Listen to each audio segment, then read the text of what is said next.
দীপক ভাই কেমন আছেন?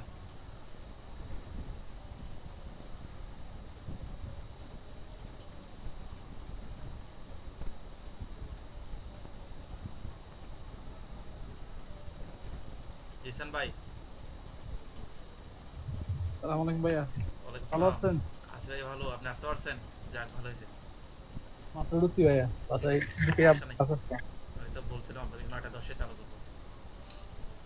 দীপক ভাইয়ের কি অবস্থা? কিছু বলছে না।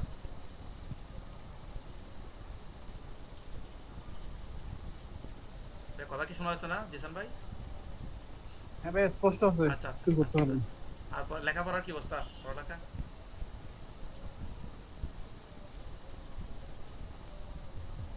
ভাইয়া শুরু করছি আর কি এখন। শেষ করে ফেলেন এখন। এখন আগেরগুলো থাকলে থাক, কিন্তু এখন রানিং গুলো শেষ করে ফেলেন। আর আগেরগুলো হ্যাঁ হ্যাঁ, গ্যাপে আপনার গ্যাপে। সাথে রানিং যা আছে ওগুলো ম্যাচ করে ওগুলো শেষ করার পাশাপাশি ওখান হ্যাঁ থেকে হ্যাঁ কিছু হ্যাঁ, কিছু শেষ করতে এটাই হবে। বুদ্ধিমানের কাজ। এটা হচ্ছে বুদ্ধিমানের কাজ। মার্জুক ভাই দীপ্তি নিল আবার।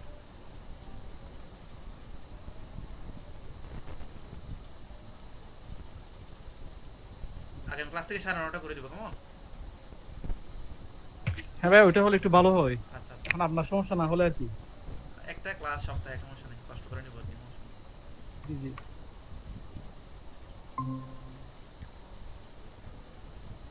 হ্যাঁ মার্জুক ভাই, লিভ নিয়েন না, কেমন? ক্লাস শুরু করেছি।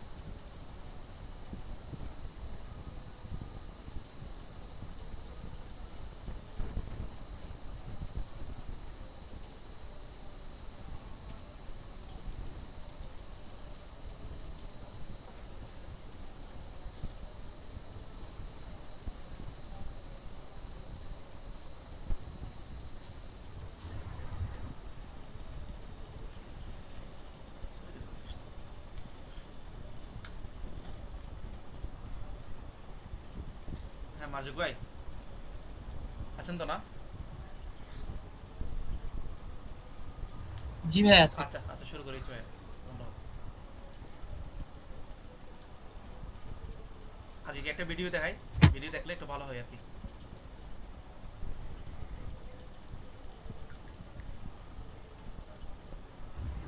জি ভাইয়া দেন। ও ও ও,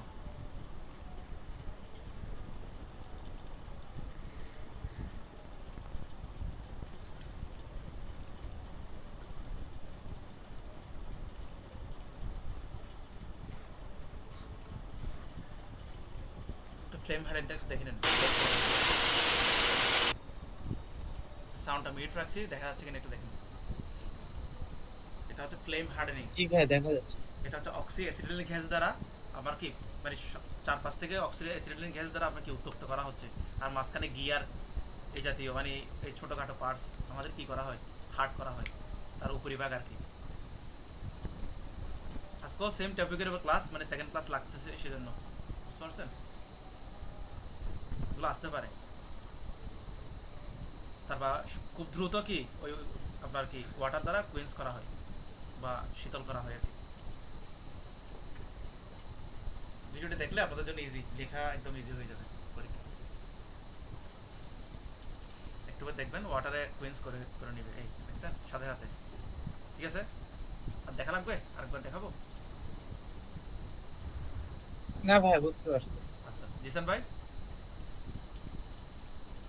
হ্যাঁ ভাইয়া, বুঝতে পারছি। আচ্ছা, এবার আরেকটা আছে। নজল গুলো দিয়ে মনে হয় গ্যাসটা বের হচ্ছে, আর ওইটার ওই হিটটাকে কাজে লাগাই হ্যাঁ হ্যাঁ হ্যাঁ হ্যাঁ জিনিসটা হ্যাঁ, হার্ডেনিং করা উপরিভাগ। হচ্ছে।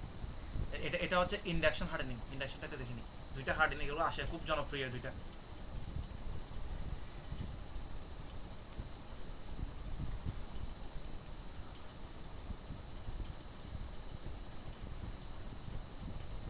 এটা কয়েল আছে না, কয়েল দ্বারা করা হয়। কয়েলের মাঝখানে রেখেই হিটটা দেওয়া হয়, এরপর কি ওয়াটার দ্বারা কুইন্স করা হয়। বুঝতে পারছেন? মাঝখানে একদম খুব দ্রুত, এটা কিন্তু 1 থেকে 5 সেকেন্ডের মধ্যে গরম হয়ে যায়, সময় লাগে না। এটাকে একবারই করা হয় নাকি বারবার রিপিট করা হয়? রিহিট করা হবে না, একবারেই করা হবে। আর একটু দেখেন দেখেন।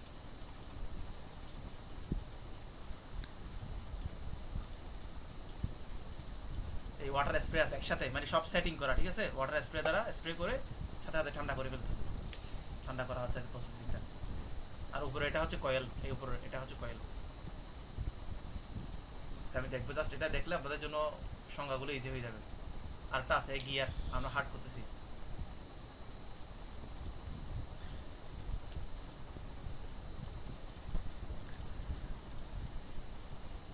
দেখেন এখন গরম হয়ে যাবে, 1 থেকে 5 সেকেন্ডের মধ্যে হয়ে যায়, এটা বেশি সময় লাগে না, খুব দ্রুত হয়ে যায়। এই দেখেন এটা পুরোটা হচ্ছে কয়েল। এখানে আপনার ওই ইলেকট্রিসিটি যখন দিয়ে আমরা প্রোভাইড করি তখন কি হয়, ইলেকট্রোম্যাগনেটিক সৃষ্টি হয় আর কি।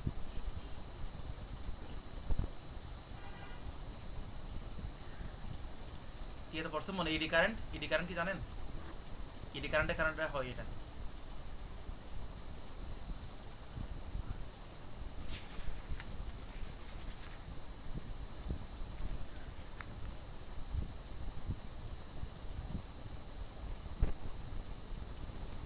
এটা চৌম্বক ক্ষেত্রে তৈরি হয় কি ভাইয়া?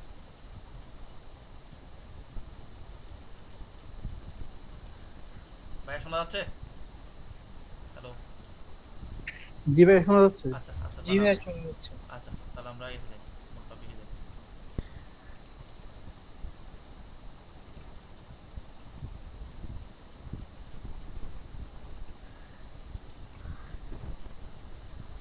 ইডি কারেন্ট কি জানা আছে? ইডি কারেন্টটা লাগবে একটু, একটু বেসিক লাগবে, তাহলে আপনাদের জন্য সহজ হবে।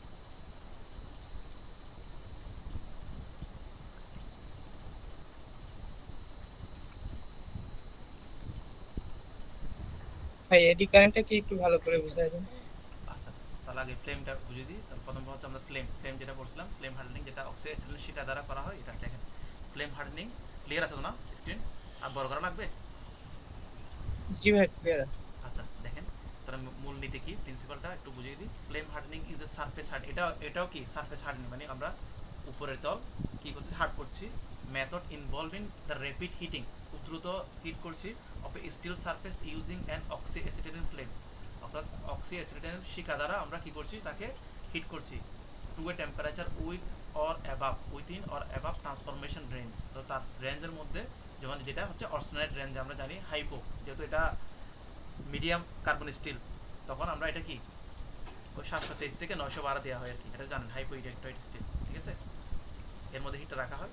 This is immediately followed by quenching, এরপর খুব দ্রুত আমরা কি করতেছি, কুইন্স করতেছি ওয়াটারে, ওয়াটার লিখতে পারেন, কুইন্সিং লিখলে হবে, ওয়াটার দ্বারা কুইন্স এটাও লিখতে পারেন। Resulting in a hard martensite surface, আমরা জানি খুব দ্রুত যখন আমরা হিট করার পর খুব দ্রুত যখন কি করি, কুইন্সিং করা হয়, তখন কি মার্টেনসাইট ফর্ম হয়, এটা জানি না আমরা?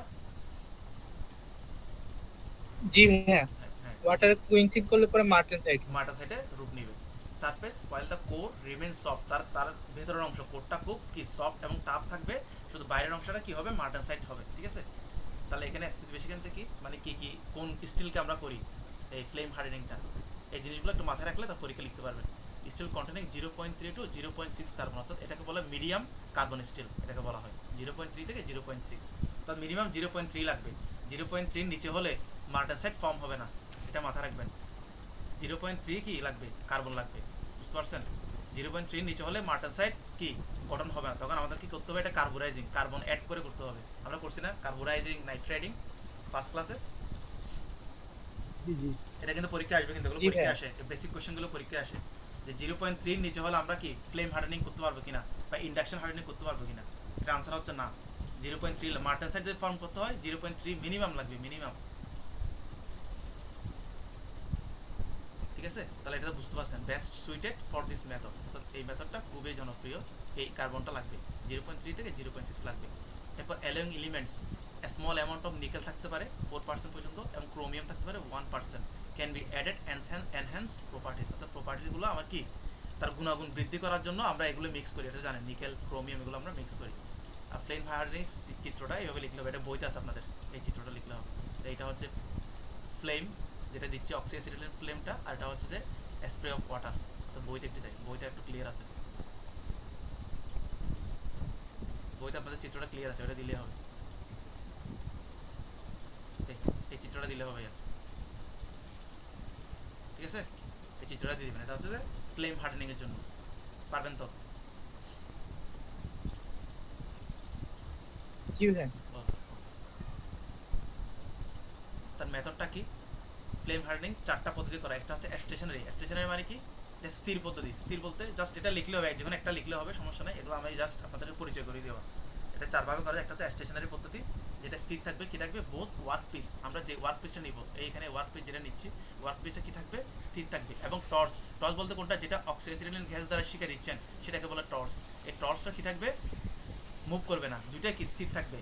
ইউজ ফর স্পট হার্ডেনিং, অর্থাৎ ওই স্পটে হার্ড করতেছি অফ স্মল পার্টস, ছোট parts like valve stem, open and Reigns. Valve stem চিনেন?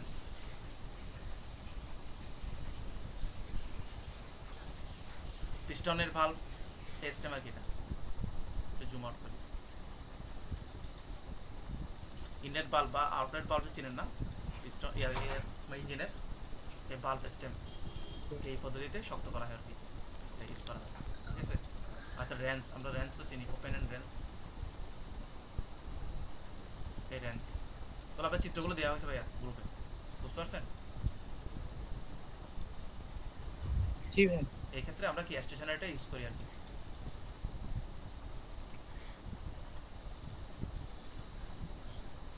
আচ্ছা গেল।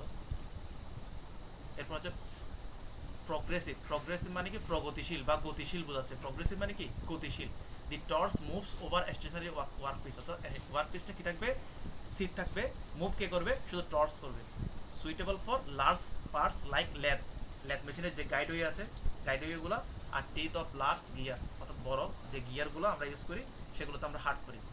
এটাও ছবি এখানে আছে, আপনাদের দেওয়া হয়েছিল, ওটা দেখছেন কিনা তো বুঝতে পারতেছেন, গ্রুপে দেওয়া হয়েছিল ভাইয়া। এই গাইড ওয়ে এগুলো আর কি, এগুলো গাইড হয়ে বলো না, লেতের গাইড করে আর কি। জি ভাই, হ্যাঁ এটা হচ্ছে যেটার উপর ক্রস ফ্রেমের লাইন সাথে মুভ থাকে। করে ওইটা মনে হয়। হ্যাঁ হ্যাঁ এই তো পথটা আর কি, পথটা হ্যাঁ, স্লট হ্যাঁ। স্লট করা আছে, পথটাকে গাইড হয়ে বলে, ঠিক না ভাইয়া? ভুল হলে বলবেন। জি ভাই। জি জি, ওই ক্রস লাইন মুভ করার জায়গাটা। হ্যাঁ হ্যাঁ হ্যাঁ ওগুলাই, তার বড় বড় গিয়ার, এই এই পথগুলো। আচ্ছা গেল।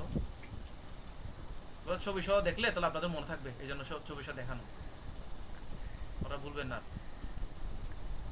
এটা প্রগ্রেসিভ দিয়ে করা হয়। আরটা আছে স্পিনিং। স্পিন মানে কি, এটা মানে মুভ করতে পারে। দি ওয়ার্ক পিস রোটেট, এখানে কি করবে, ওয়ার্ক পিসটা কি করবে, রোটেট করবে। একটু আগে দেখলাম না একটা ভিডিও ফ্লেম হার্ডেনিং এ, ওয়ার্ক পিসটা মাঝখানে ঘুরছে, চারপাশে আমরা কি দিচ্ছি, অক্সিজেনের শিকা দ্বারা তাকে কি হিট দিচ্ছি, তাহলে এখানে কি ওয়ার্ক পিসটা ঘুরবে শুধু। File the torch remains stationary, অর্থাৎ টর্চ তিনটা দেন বা চারটা দেন, চারমুখী দেন বা তিনমুখী দেন, ওগুলো স্থির থাকবে। ইউজ ফর সার্কুলার পার্টস, অর্থাৎ গোল যে পার্টস, সার্কুলার বৃত্তাকার পার্টসগুলো আমরা করি। প্রিসিশন গিয়ার্স, সূক্ষ্ম গিয়ারগুলো আমরা করি, এবং পুলিও করি আমরা, ঠিক আছে। পুলিতে চিনেন, পুলি গিয়ার এগুলো চিনেন, ঠিক আছে। এটা স্পিনিং পদ্ধতি করা হয়। আরটা হচ্ছে প্রগ্রেসিভ স্পিনিং, অর্থাৎ এটা কি প্রগতিশীল এবং ঘূর্ণন, মানে দুইটাই, আমার টর্চ এবং কি ওয়ার্ক পিস দুইটাই ঘুরবে। The torch moves over a rotating work piece used for hardening long shape, তো লম্বা লম্বা যে শেপগুলো করতে হয় আমাদের, ওইখানে আমাদের কি করতে হয়, টর্চটাও মুভ করাতে হয়, আবার কি ওয়ার্ক পিসটাও মুভ করাতে হয়। বুঝতে পারছেন কিনা? জি ভাই, বুঝতে পারছি। আচ্ছা আমি একটু দেখি, এখানে আছে মনে হয়, নিয়েছিলাম বড় শেপগুলোর, ও রোলিং মিলের শেপ কতগুলো আছে, এই মিল রোলার দেখছেন, এই বড় বড় শেপগুলোকে হার্ড যখন করবো, তখন একসাথে আমরা কি ওয়ার্ক পিসটাও মুভ করাবো, প্লাস কি আমার টর্চটাও মুভ করাতে পারবো, ঠিক আছে। আচ্ছা গেল। এবার ক্যালকুলেশনটা কি, আচ্ছা কতটুকু হিট করবো আমরা, তাহলে ক্যালকুলেশনটা একটু দেখি, আপনাদের বইতে আছে, একটু দেখলে হবে। হিটিং টাইম, টি হচ্ছে হিটিং টাইম 7 × y²। ওয়াইটা কি, depth of the hard and layer, অর্থাৎ কতটুকু আমরা হার্ড করতেছি ভাইয়া।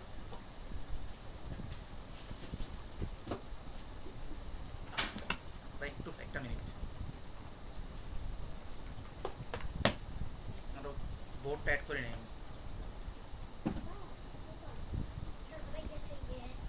আবার আসবে আচ্ছা না মাসা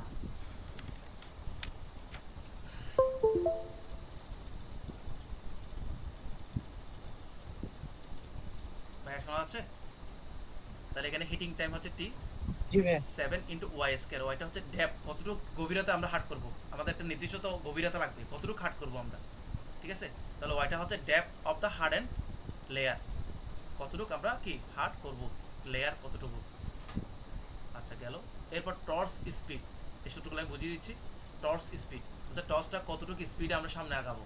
দি torch is traversed at speed 72/y, ওয়াইটা হচ্ছে ডেপথ, কতটুকু ডেপথ, আর 72টা কনস্ট্যান্ট। এমএম, এগুলো সবগুলো ওয়াইটা কি এমএম এ পার সেকেন্ড, প্রতি সেকেন্ডে। আর এর প্রিকশন কি, সতর্কতা কি, ওভারহিটিং মে রেজাল্ট। ট্রাভার্স মানে কি? ট্রাভার্স মানে এটা সামনে কতটুকু আগাবে, স্পিডটা কতটুকু, ভেলোসিটিটা কতটুকু, টর্চের ভেলোসিটি, বুঝতে পারছেন ভাইয়া? আর যদি আমরা ওভারহিট করি, এটা সতর্কতা। সতর্কতা কি, ওভারহিট যদি করি তাহলে কি হবে, ক্র্যাক হবে। কখন, কুইন্সিং করার পর আমরা ক্র্যাক হয়ে যাবে। তাহলে এবার আমি একটা জিনিস জাস্ট আপনাদের দেখিয়ে দিই, এটা এক্সট্রা ক্যালকুলেশনটা একটু দেখিয়ে দিচ্ছি কীভাবে আপনারা ক্যালকুলেশনটা করবেন, জাস্ট বোঝার সাথে। ফ্লেম হার্ডনিং, ডেপথ হার্ডনিং এগুলো লাগবে না। এখানে টাইম, মনে করেন আমরা কতটুকু গভীর করব।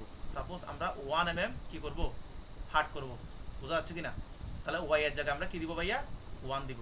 7 ইন্টু ওয়াই স্কোয়ার না, তাহলে 7 ইন্টু কি 1 স্কোয়ার, তাহলে কয় সেকেন্ড লাগবে, 7 সেকেন্ড লাগবে আমাদের। হার্ড কত, কয় সেকেন্ড লাগবে ভাইয়া, 7 সেকেন্ড যদি 1 mm হয়। ডেপথ কতটুকু, 1 mm। আর টর্চের স্পিডটা কত থাকবে, 72/y, তাহলে ওয়াই এর মান কত, 1, তাহলে 72 mm পার সেকেন্ড, অর্থাৎ প্রতি সেকেন্ডে কত, 72 mm আপনি আগাতে পারবেন। বুঝতে পারছেন কিনা ভাইয়া? জি ভাই, শুধুমাত্র ওয়াই মানটা বসাই দিলে দুই দিক হ্যাঁ, দুই হয়ে জায়গায় যাবে। যেমন আমরা যদি 3 mm করি, এটা আটটা লেখা হয়েছে, যদি 3 mm করি তাহলে 72 কে 3 দ্বারা ভাগ করুন, তখন কি 24 mm পার সেকেন্ড। দেখেন এখানে কতটুকু করছেন, 72 mm করতে পারতেছেন আপনি প্রতি সেকেন্ডে। আর এখানে প্রতি সেকেন্ডে কত কত পাচ্ছেন ভাইয়া, 24 সেকেন্ড অনলি। দেখেন 24 mm, সরি 24 mm করতে পারতেন, এখানে 72 mm পর্যন্ত আপনি কি হিট করতে পারতেছেন, বা স্পিডটা বাড়াতে পারতেছেন, বা খুব দ্রুত হচ্ছে। কিন্তু এখানে কি হচ্ছে, হিটটা দেরি হচ্ছে। এটা কি জন্য, এই জিনিসটা দেখেন, as required depth why increase, অর্থাৎ ডেপথ যদি আমরা বাড়াই, ওয়াই এর মান যদি আমরা ইনক্রিজ করি, দি হিটিং টাইপ ইনক্রিজেস, অর্থাৎ হিটিং যে আপনি হিটটা করবেন সেটা কি বাড়াতে হবে। কেন বাড়াতে হবে, কারণ সে ভিতরে ঢুকতে হবে না ভাইয়া, ডিপে ঢুকতে হবে না। ডিপে ঢুকতে হলে আপনাকে হিটটা একটু আস্তে আস্তে আপনার টস স্পিডটা কমাতে হবে। বুঝতে পারছেন কি না ভাইয়া? আপনি দ্রুত যদি করতে যান তাহলে সে গভীরে যেতে পারবে না। But the torch speed decreases, তাহলে টর্চ স্পিডটা কী করতে হচ্ছে, যদি আমরা গভীরে যদি যেতে চাই তাহলে ওয়াইয়ের মান যদি ইনক্রিজ হয় তাহলে স্পিডটা কী হবে ভাইয়া, ডিক্রিজ হবে। This is because more time is needed for heat to penetrate deeper into the surface. অর্থাৎ আমরা যদি কী করি, বেশি গভীরে আমরা কী করি, যদি গভীরতা বাড়াই তাহলে কি আমরা কী করতে হবে, টাইমটা বাড়াতে হবে, টর্চের স্পিডটা কমাতে হবে। বোঝা যাচ্ছে কিনা ভাইয়া?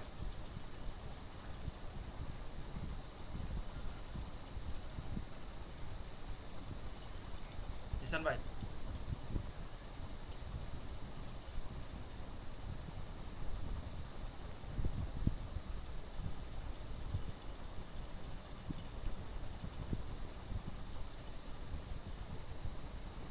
ভাই বোঝা যাচ্ছে?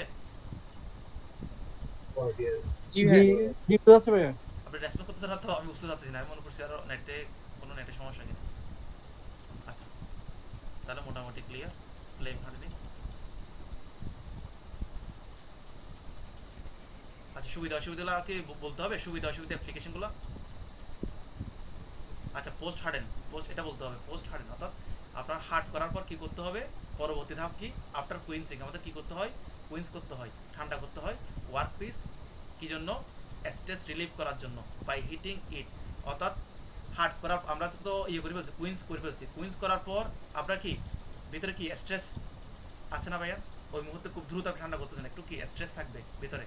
স্ট্রেস রিলিভ করার জন্য, অর্থাৎ স্ট্রেসটা দূর করার জন্য আমাদের কি করতে হবে ভাইয়া, আবার হিট করছি আমরা কি between 180 degree centigrade two 205 degree centigrade cooling in the year. এরপর আমরা হিট করে বাতাসে কি করছি আবার ভাইয়া, ও টেম্পারিং আর কি, আবার টেম্পারিং, এটা ওয়ান কাইন্ড অফ টেম্পারিং। আমরা কি বাতাসে কি করছি, আমরা কুল করছি। This result in a martensite case about 3.75 mm thick over a tough fried core. অর্থাৎ এটা করলে মার্টেনসাইট কতটুকু ফর্ম হবে, 3.75 mm পর্যন্ত হয়। এরপর ভিতরে কি থাকে, টাফ থাকে। আর অ্যাডভান্টেজ আর ডিসঅ্যাডভান্টেজ কি, এটা আপনাদের বইতে আরও ডিটেলস আছে, আমি খুব শর্টকাট এখানে লিখেছি। ইকোনমিক্যাল ফর লার্জ পার্টস, অর্থাৎ বড় পার্টসের জন্য এটা খুব কি ইকোনমিক, মানে কম খরচে আমরা করতে পারি। পোর্টেবল ইকুইপমেন্ট, এবং ইকুইপমেন্টগুলো যে কোনো স্থানান্তর করা যায় যে কোনো জায়গায়। তার selecting hardening with minimum working, অর্থাৎ সিলেক্টিভ। অনেক সময় আমরা কি সিলেকশন করি না, মনে করি গিয়ারের টিতে আমরা কি করতেছি, হার্ড করতেছি, কিন্তু গিয়ারের ভেতরে বা অন্যান্য অংশ কি আমরা হার্ড করতেছি না, এটাকে বলে সিলেক্টিভ। অর্থাৎ নির্দিষ্ট অংশকে আমরা হার্ড করতে পারতেছি। এবং মিনিমাম ওয়ার্পিং মানে কি, ডিস্টরশন, মানে বিকৃতি কম হয়। বুঝতে পারছেন, ওয়ার্পিং এবং ডিস্টরশন সেম কথা। এরপর অসুবিধাগুলো কি ভাইয়া? অসুবিধাগুলো requires specific technique for each design, অর্থাৎ প্রত্যেকটা ডিজাইনের জন্য আমরা নির্দিষ্ট ডিজাইনের জন্য আমাদের টেকনিকগুলো চেঞ্জ করতে হয়। And it is difficult to produce hard and zone less than 1.5 mm depth, অর্থাৎ এটা দেখা যায় কি 1.5 mm এর নিচে কি করা যায় না, হার্ড করা যায় না, মানে মিনিমাম 1.5 mm কি লাগবে, ডেপথ গভীরতা পর্যন্ত আপনাকে হার্ড করতে হবে, তখন এই পদ্ধতি আমরা ইউজ করতে পারবো। বোঝা যাচ্ছে না ভাইয়া? একটু রেসপন্স করবেন।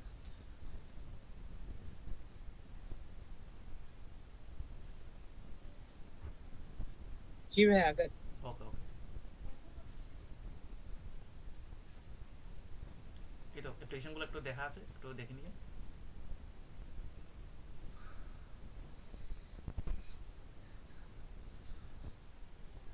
এরপর induction hardening.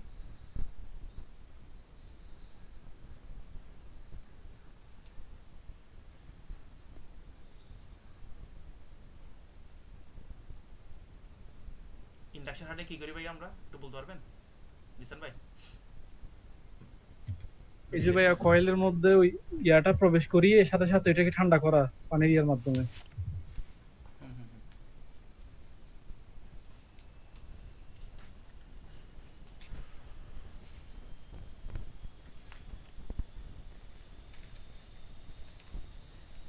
Induction hardening use এটাকে কি বলা হয়, ইলেকট্রোম্যাগনেটিক ইন্ডাকশন হিট। আচ্ছা, আমরা একটা জিনিস জানি না,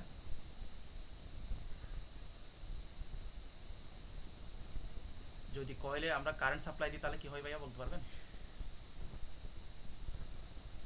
এসি কারেন্ট যেটা ইলেকট্রোম্যাগনেটিক ইন্ডাকশন বা ফ্লাক্স উৎপন্ন হয়। হ্যাঁ, এখানে কি হয়, জাস্ট চুম্বক চুম্বক সৃষ্টি হয় আর কি, চুম্বকীয় বলয় রেখা হ্যাঁ, যেগুলো বলা হয়। চৌম্বক সৃষ্টি হয়। হ্যাঁ, ম্যাগনেটিক ফিল্ড। হ্যাঁ হ্যাঁ হ্যাঁ, ইলেকট্রোম্যাগনেটিক ম্যাগনেট হয় আর কি, ঠিক আছে? তাহলে আমরা the induction hardening use electromagnetic induction আমরা ইউজ করছি to heat the surface of the medium carbon steel. এখানে কি করছি আমরা, তাও মিডিয়াম সারফেস, মিডিয়াম কার্বন স্টিলকে আমরা করি, লো কার্বনকে আমরা করি না, এটা মিডিয়াম কার্বনকে করা হয়। এটা একটু মাথা রাখবেন, ইউজগুলো এগুলো কিন্তু আসতে পারে আপনাদের ইয়ে করতে পারে পরীক্ষা, এগুলো একটু মাথা রাখতে হবে আপনারা, তাহলে লিখতে পারবেন।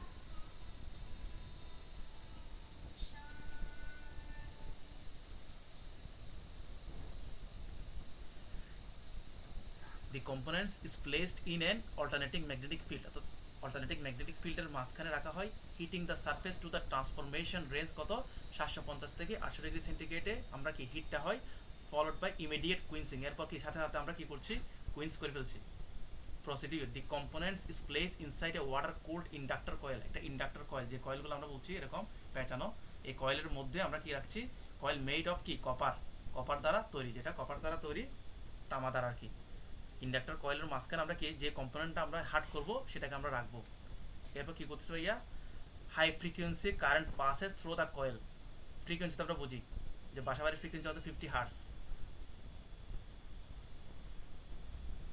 ফ্রিকোয়েন্সি তো বুঝেন না ভাইয়া, ফ্রিকোয়েন্সিটা একটু বুঝতে হবে। জি জি। জি ভাই, কারেন্টের হচ্ছে দিক পরিবর্তন প্রতি সেকেন্ডে 50 বার। হ্যাঁ 50 বার, এটাকে 50 সাইকেল বলা হয়। স্পিডটা মানে 50 বার পজিটিভ হবে, 50 বার কি নেগেটিভ, তো 50 বার পজিটিভ 5 সাইকেল, 50 বার নেগেটিভ হাফ সাইকেল, তাহলে পুরোটা 50 হার্টজ বলা হবে। মানে প্রতি মুহূর্তে দিক চেঞ্জ হচ্ছে, তার দিক চেঞ্জ হলে আমার কি ইলেকট্রোম্যাগনেটের কি দিকও পরিবর্তন হবে খুব দ্রুত। যত খুব দ্রুত পরিবর্তন করবেন তখন কি ইলেকট্রোম্যাগনেটের ইয়াটাও পরিবর্তন হয় খুব দ্রুত। যন্ত্রাংশটি একটি তামা দিয়ে তৈরি ইন্ডাক্টর কয়েলের ভেতর রাখা হয়। কয়েলের ভেতর দিয়ে উচ্চ কম্পাঙ্কের অল্টারনেটিং কারেন্ট প্রবাহিত করলে এটি একটি শক্তিশালী চৌম্বক ক্ষেত্র তৈরি হয়। এই চৌম্বক ক্ষেত্র ধাতুর উপরিভাগে ইডি কারেন্ট তৈরি করে। এখানে একটা ইডি কারেন্ট হবে, আচ্ছা আমি একটু পর বলতেছি ইডি কারেন্টটা কি, যার ফলে কয়েক সেকেন্ডের মধ্যেই উপরিভাগ উত্তপ্ত হয়ে ওঠে। এটা মিনিমাম 1 থেকে 5 সেকেন্ডের মধ্যে উত্তপ্ত হয়ে যায়। উত্তপ্ত হওয়ার পর ইন্ডাক্টর ব্লকের ছিদ্র দিয়ে পানির ঝাপটা দিয়ে দ্রুত ঠান্ডা করা হয়। আর এখানে ফ্রিকোয়েন্সিটা মনে রাখবেন, ফ্রিকোয়েন্সি কারেন্টের কম্পাঙ্ক যত বেশি হবে হার্ডেনিংয়ের গভীরতা তত কম হবে। অর্থাৎ কারেন্টের আমরা কি ফ্রিকোয়েন্সি যত বাড়াবো তত খুব কি গভীরে গিয়ে আমরা কি হবে, তত গভীরতা কম হয়ে যাবে। ফ্রিকোয়েন্সি বাড়ালে বেশি গভীরে সে ঢুকতে পারবে না বা হার্ড করতে পারবে না, আর ফ্রিকোয়েন্সি যদি কমায় তাহলে সে বেশি গভীরে যেতে পারবে সারফেসে।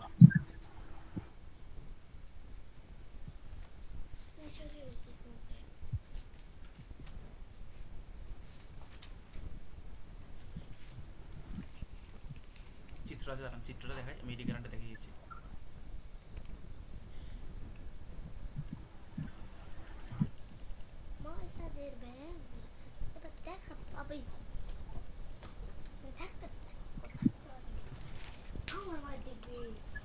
কারেন্টটা কি জানেন? যখন কোনো পরিবাহী ধাতব পদার্থকে একটি পরিবর্তনশীল চৌম্বক ক্ষেত্র, এখানে পরিবর্তনশীল না ভাইয়া, এখানে আমরা এসি সাপ্লাই দিচ্ছি, অল্টারনেটিভ কারেন্ট সাপ্লাই দিচ্ছি, ঠিক আছে? তাহলে এটা প্রতিটা মুহূর্তে চেঞ্জ হচ্ছে না আমার ম্যাগনেটিক ফ্লাক্সটা, ঠিক আছে? প্রতিটা মুহূর্তে আমার কি চৌম্বক ক্ষেত্রটা পরিবর্তন হচ্ছে, দিক পরিবর্তন হচ্ছে। 50 হার্জ যেহেতু আমরা দিচ্ছি, নর্মালি আমরা 50 হার্জ ধরে নিচ্ছি আর কি, বাসাবার এটা ধরে নিচ্ছি, তাহলে প্রতিটা মুহূর্তে কি সে চেঞ্জ হচ্ছে, ঠিক আছে? তাহলে পরিবর্তনশীল চৌম্বক ক্ষেত্রের মধ্যে রাখা হয়, তখন ধাতুর ভেতরে একটা ঘূর্ণায়মান বৈদ্যুতিক স্রোত তৈরি হয়। একটা ঘূর্ণায়মান একটা কি আমরা স্রোত তো দেখি চিনি না, এই স্রোত, এই পানির স্রোত এরকম ঘূর্ণি তৈরি করে, এটাকে বলে ইডি কারেন্ট। এই ঘূর্ণি, ইলেকট্রিসিটি যে ঘূর্ণি, সেটাকে আমরা কি বলি? ইডি কারেন্ট বলা হয়। এই দেখেন, এই এই এই এই রেড অংশটা দেখছেন, রেড অংশটা, এটা ঘূর্ণন তৈরি করে। Vortex motion. তাহলে বৈদ্যুতিক স্রোত তৈরি হয়, ওই বৃত্তাকার বা ঘূর্ণি স্রোতকে আমরা কি বলি ভাইয়া? ইডি কারেন্ট, বুঝতে পারছেন? আর এটা সবসময় কি ধাতুর নিজস্ব, এখানে এই যে এটা এটা একটা মেটাল না, মাঝখানে যে শেপটা আছে এটা একটা মেটালের, তাহলে মেটালের একটা কি থাকে আমাদের? এটা রেজিস্ট্যান্স থাকে কি না? অবশ্যই রেজিস্ট্যান্স থাকবে, তারটা বাধা থাকবে। এই বাধার কারণে সে ভেতরে যেতে পারে না। তাই সবসময় এডি কারেন্টটা কোথায় থাকে ভাইয়া? এই সারফেসের উপরে, উপরের অংশে সীমাবদ্ধ থাকে, উপরের অংশতে বেশি গভীরে যেতে পারে না, বুঝতে পারছেন কি না? এটা ভেতরে যেতে দেয় না, কারণ কি জন্য? আমার কি এই সারফেসের একটা নিজস্ব রেজিস্ট্যান্সের কারণে। আর এখানে একটা লস আমরা পড়ছি না ভাইয়া, ইয়াতে পড়ছেন কি না? ওই ট্রান্সফরমারে থাকে hysteresis loss, eddy current loss. এই লসটা হচ্ছে কি আই স্কোয়ার আর, এটা আপনার ডিপ্লোমাতে ছিল ভাইয়া, আই স্কোয়ার আর লস পড়ছেন না? এই লসের কারণে এখানে হিট জেনারেট হয়, কি জেনারেট হয় ভাইয়া? হিট জেনারেট হয়। এই হিটের কারণে এখানে কি এই উপরের সারফেসটা হার্ড হয়ে যায়, আমরা হার্ড করতেছি। তাহলে ইডি কারেন্ট ধাতুর ভেতর দিয়ে প্রবাহিত হওয়ার চেষ্টা করে, কিন্তু তখন সেই রেজিস্ট্যান্সের কারণে প্রচুর তাপ উৎপন্ন হয়, অর্থাৎ I square R heat loss হয়। এই হিটের কারণে, এই তাপের কারণে আগুনের শিখা দ্বারা ধাতুর উপরিভাগ কি উত্তপ্ত হয়ে যায়। আমরা একটু আগে দেখছিলাম না ভিডিওতে, খুব লাল হয়ে গেছে, এই হিটের কারণে লাল হয়ে যায় আমাদের। আর স্কিন ইফেক্টটা কি? এখানে একটা স্কিন ইফেক্ট আছে। উচ্চ কম্পাঙ্কের কারেন্ট কোনো পরিবাহী বা মেটালের একদম মাঝখান দিয়ে প্রবাহিত না হয়ে এর উপরিভাগ বা স্কিন দিয়ে প্রবাহিত হতে পছন্দ করে। ফ্রিকোয়েন্সি বেশি হলে ধাতুর ভেতরে বিপরীতমুখী চৌম্বক বল বা ম্যাগনেটিক ফ্লাক্স তৈরি হয়, যা কারেন্টকে কেন্দ্রের দিকে বা ভেতরের দিকে যেতে বাধা দেয়, ফলে সমস্ত ইডি কারেন্ট ধাতুর উপরিভাগে ঘনীভূত হয়। অর্থাৎ আপনি হার্ট যদি বাড়ান, এটা 10,000 সাইকেল, জাস্ট 10,000 সাইকেল নেন, সাইকেল পার সেকেন্ড, 10,000 সাইকেল যদি আপনি কি করেন এখানে দেন, তাহলে কি হবে? সে গভীরে যেতে পারবে না, কারণ বিপরীত দিকে মুখী চুম্বক বেলাটাকে কাজ করবে। তাহলে কি তার ডেপথ অনেক কমে যাবে, ডেপথটা কি অনেক কমে যাবে, সে উপরেই থাকবে, সে ভিতরে ঢুকতে পারবে না। যত সাইকেল বাড়ান, আর সাইকেল কমালে সে ভিতরে ঢুকতে পারবে।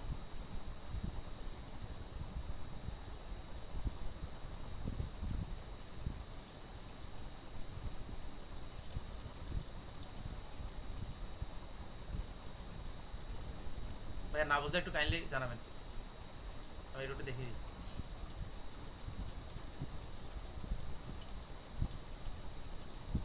হ্যাঁ, এটা কি উল্টা হচ্ছে না? সাইকেল বাড়ালে কারেন্ট গভীরে যাবে না? হ্যাঁ আমি বলি, সাইকেল যখন বাড়াবেন তখন আমার কি এটা এটা বৃদ্ধি পাচ্ছে না ভাইয়া? ম্যাগনেটিক ফ্লাক্সটা বৃদ্ধি পাচ্ছে না? এখানে তখন বিপরীতমুখী বলরেখা কাজ করবে, এটাকে মাথা রাখবেন, বিপরীতমুখী।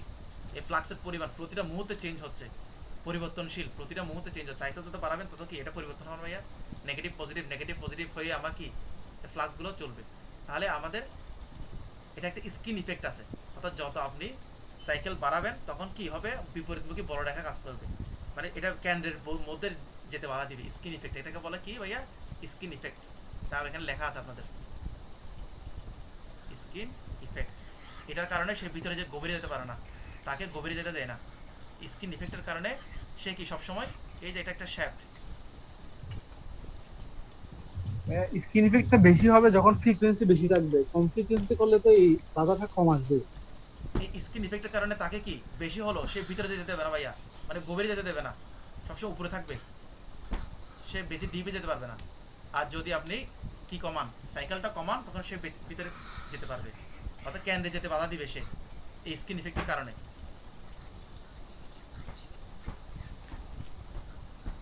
অর্থাৎ উচ্চ কম্পাঙ্কের কারেন্ট, আমি জিনিসটা স্কিন ইফেক্টটা বলে দিচ্ছি বাংলাতে। উচ্চ কম্পাঙ্কের কারেন্ট কোনো পরিবাহী বা মেটালের একদম মাঝখান দিয়ে প্রবাহিত না হয়ে এর উপরিভাগ বা স্কিন দিয়ে প্রবাহিত হতে পছন্দ করে। অর্থাৎ এটার মূল কাজ হচ্ছে এটা উপরে কি প্রবাহিত হবে, এটা ভেতরে যেতে চাইবে না, ঠিক আছে। এরপর ফ্রিকোয়েন্সি বেশি হলে ধাতুর ভেতরে বিপরীতমুখী চৌম্বক বল ক্রিয়া কাজ করে, অর্থাৎ যখন ফ্রিকোয়েন্সি বাড়াচ্ছেন তখন ম্যাগনেটিক ফ্লাক্স বিপরীতমুখী চৌম্বক বল কাজ করে, যা কারেন্টকে কেন্দ্রের মধ্যে অর্থাৎ এর ভেতরে বা কেন্দ্রে, এই মেটালের কেন্দ্রে যেতে বাধা দেয়, বুঝতে পারছেন। ফলে সমস্ত ইডি কারেন্ট ধাতুর উপরিভাগে ঘনীভূত হয়, তা সব সব কি হিটগুলো এর উপরে থাকে, এর মধ্যে যেতে পারে না। এখানে লেখা আছে ভাইয়া, একটু কাইন্ডলি একটু দেখবেন, আমি দেখাচ্ছি। জাস্ট ফ্রিকোয়েন্সিটা মনে রাখবেন। The components is placed inside a water cooled inductor coil, inductor কয়েলের মধ্যে রাখতেছি, যেটা ওয়াটার দ্বারা কুল করছি আমরা। কয়েল মেড অফ কি কপারের দ্বারা আমরা কি কন্ডাক্টর কয়েলগুলো তৈরি। হাই ফ্রিকোয়েন্সি কারেন্ট, যদি আমরা উচ্চ ফ্রিকোয়েন্সি কারেন্ট যদি পাস করি through the coil, creating magnetic field that induce eddy current, eddy current আমরা ফর্ম হবে অন দ্য মেটাল সারফেসের উপরে। আচ্ছা, এটা clear. Due to the skin effect the heat is confined to the outer surface, skin ইফেক্টের কারণে confine মানে কি ঘনীভূত হওয়া, ঘনীভূত, এটা বাংলাতে হচ্ছে ঘনীভূত হয়, মানে আউটার সারফেস মানে উপরের বা উপরিভাগে, মেটালের উপরিভাগে সেটা কি থাকে ঘনীভূত হয়, সেটা ভিতরে যেতে পারে না। After reaching the required temperature the surface is quenched by pressure jet water passing through the inductor block, inductor block থেকে আমরা কি করি, ওই ওয়াটার জেট বের হয়ে ঠান্ডা হয়, একটু দেখেছিলাম ভাইয়া ভিডিওতে। এই ডেপথ অফ, এটা একটু দেখে নিয়ে আপনাদের, the depth of hardening is inversely proportional to the frequency, অর্থাৎ ফ্রিকোয়েন্সির সাথে কি ডেপথটা কি ইনভার্সলি। যখন আমরা 50 সাইকেল নিব, এখন ঠিক আছে দেখেন, যখন আমরা 50 সাইকেল, যদি আমরা 50 সাইকেল করি ডেপথ কতটুকু পাইয়া 7.5 mm কি সে গভীরে যেতে পারতেছে, হার্ট করতে পারতেছে। আর যখন বাড়াচ্ছে দেখেন 10,000 সাইকেল যখন করতেছি ডেপথ কতটুকু রিডিউস করে কত আসছে ভাইয়া 0.5 mm। বোঝা যাচ্ছে কিনা বলেন একটু কাইন্ডলি।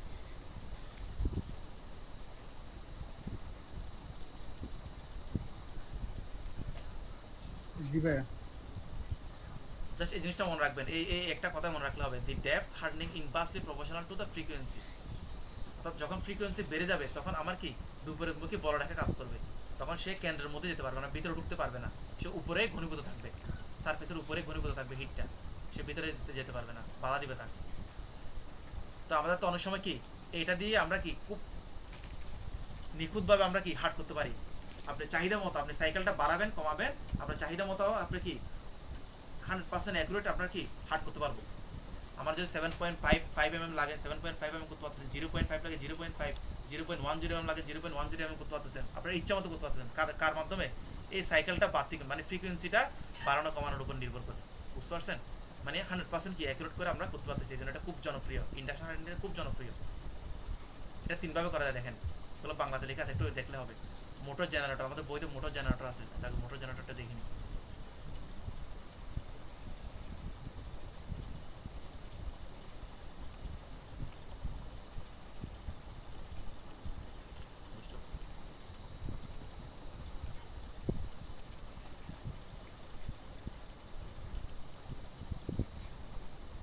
কি হয়েছে বাবা? ডিস্টার্ব করতেছে। এটা?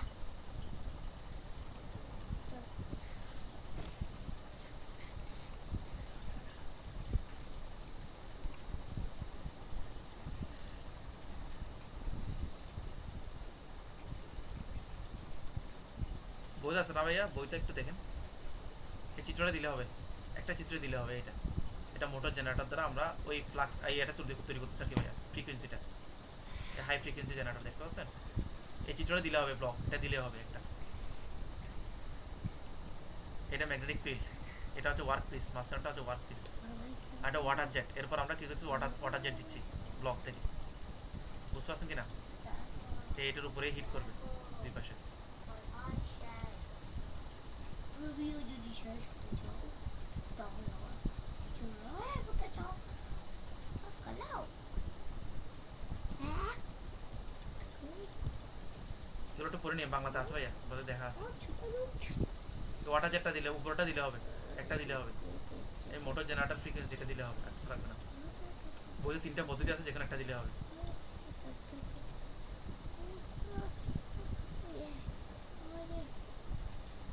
দেখেন বড় আমরা করতেছি যে কি গভীর হার্ডেনিং, যখন বেশি হার্ড করতে হয় তখন আমরা এটা করতেছি, আর যখন ফ্রিকোয়েন্সি বাড়াচ্ছি তখন কি এটা গভীরতা কমে যাচ্ছে, এছাড়া মাঝারি মাপের গিয়ার ছোট ছোট পার্টস হার্ড করতে আমরা ব্যবহার করতেছি। আর যখন আরও বাড়াচ্ছি, দেখেন সাইকেলটা যখন আরও বাড়াচ্ছি তখন এটা 0.5 mm নিয়ে চলে আসছে, বুঝতে পারছেন কিনা? মানে হার্ডেনিং লেয়ারটা কমে যাচ্ছে বা ডেপথটা কমে যাচ্ছে। এটা ফ্রিকোয়েন্সির উপর নির্ভর করে আমরা কি বাড়াতে কমাতে পারতেছি। এটা সুবিধা কি, এটা খুব ফাস্ট হিট হয়, 1 থেকে 5 সেকেন্ড লাগে মিনিমাম, এবং কি আমার সময় কম লাগতেছে বিধায় এটা ডিস্টরশন বা বিকৃতি, মানে আমরা যে ওয়ার্ক পিস আছে এটা বিকৃতি কম হচ্ছে, এবং হার্ডনেসটা ভালো পাওয়া যাচ্ছে 60 RC রকওয়েল হার্ডনেস সি স্কেলে, and can be automated unskilled labour, অর্থাৎ অটোমেটিক আমরা করতে পারছি। যদি আমাদের স্কিলফুল লেবার না থাকে বা অদক্ষ না থাকে বা অদক্ষ থাকে লেবার, তখন আমরা কি অটোমেটিকটাও এটা করতে পারবো, বুঝতে পারছেন কিনা ভাইয়া? এটা ফ্রি একদম ইজি করে লেখা আছে ভাইয়া। High equipment and maintenance cost, এটা ডিসঅ্যাডভান্টেজ কি বা অসুবিধা, ইকুইপমেন্ট খরচগুলো অনেক বেশি, মেইনটেনেন্স কস্টও বেশি, not suitable for steel less than 0.40 কার্বনের নিচে এটা কি সুইটেবল না। তাহলে কী করি আমরা crankshaft, camshaft, piston rod, pump shaft, spare gear বা অটোমোবাইল পার্টস আমরা ইউজ করি।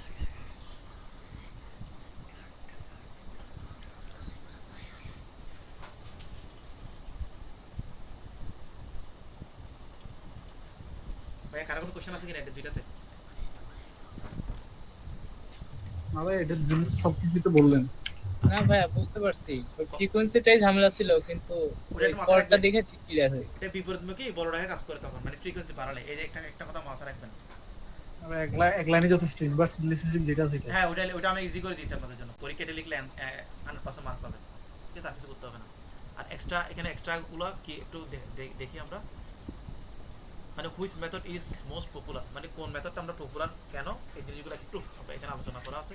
এটা আমি আপনাদের দেওয়া হয় না মনে হয় ওই শিটে, আমি সেন্ড করে দেবো ক্লাসের শেষে। এটা একটু দেখলে হবে, জাস্ট মনে রাখার জন্য এক লাইনে। তাহলে এখানে কি currently the most popular method in industry আর গ্যাস কার্বোরাইজিং, যদি কার্বোরাইজিং করি আমরা তখন গ্যাস কার্বোরাইজিং বা ইন্ডাকশন হার্ডেনিংটা আমরা ইউজ করি। আচ্ছা বলেন তো, আমরা 0.40% কার্বন আছে, এটাকে আমরা কি করব, কোন কার্বোরাইজিং আমরা করব, কি ইন্ডাকশন নাকি ফ্লেম নাকি গ্যাস, বা কি কার্বোরাইজিং করব না নাইট্রেটিং করব, নাকি আমরা ইন্ডাকশন হার্ডেনিং ফ্লেম হার্ডেনিং আসবো, বলতে পারবেন? এটা হচ্ছে যে সারফেস হার্ডেনিং বা যে ইন্ডাকশন হার্ডেনিং এ আসবো। জিসান ভাই বলেন।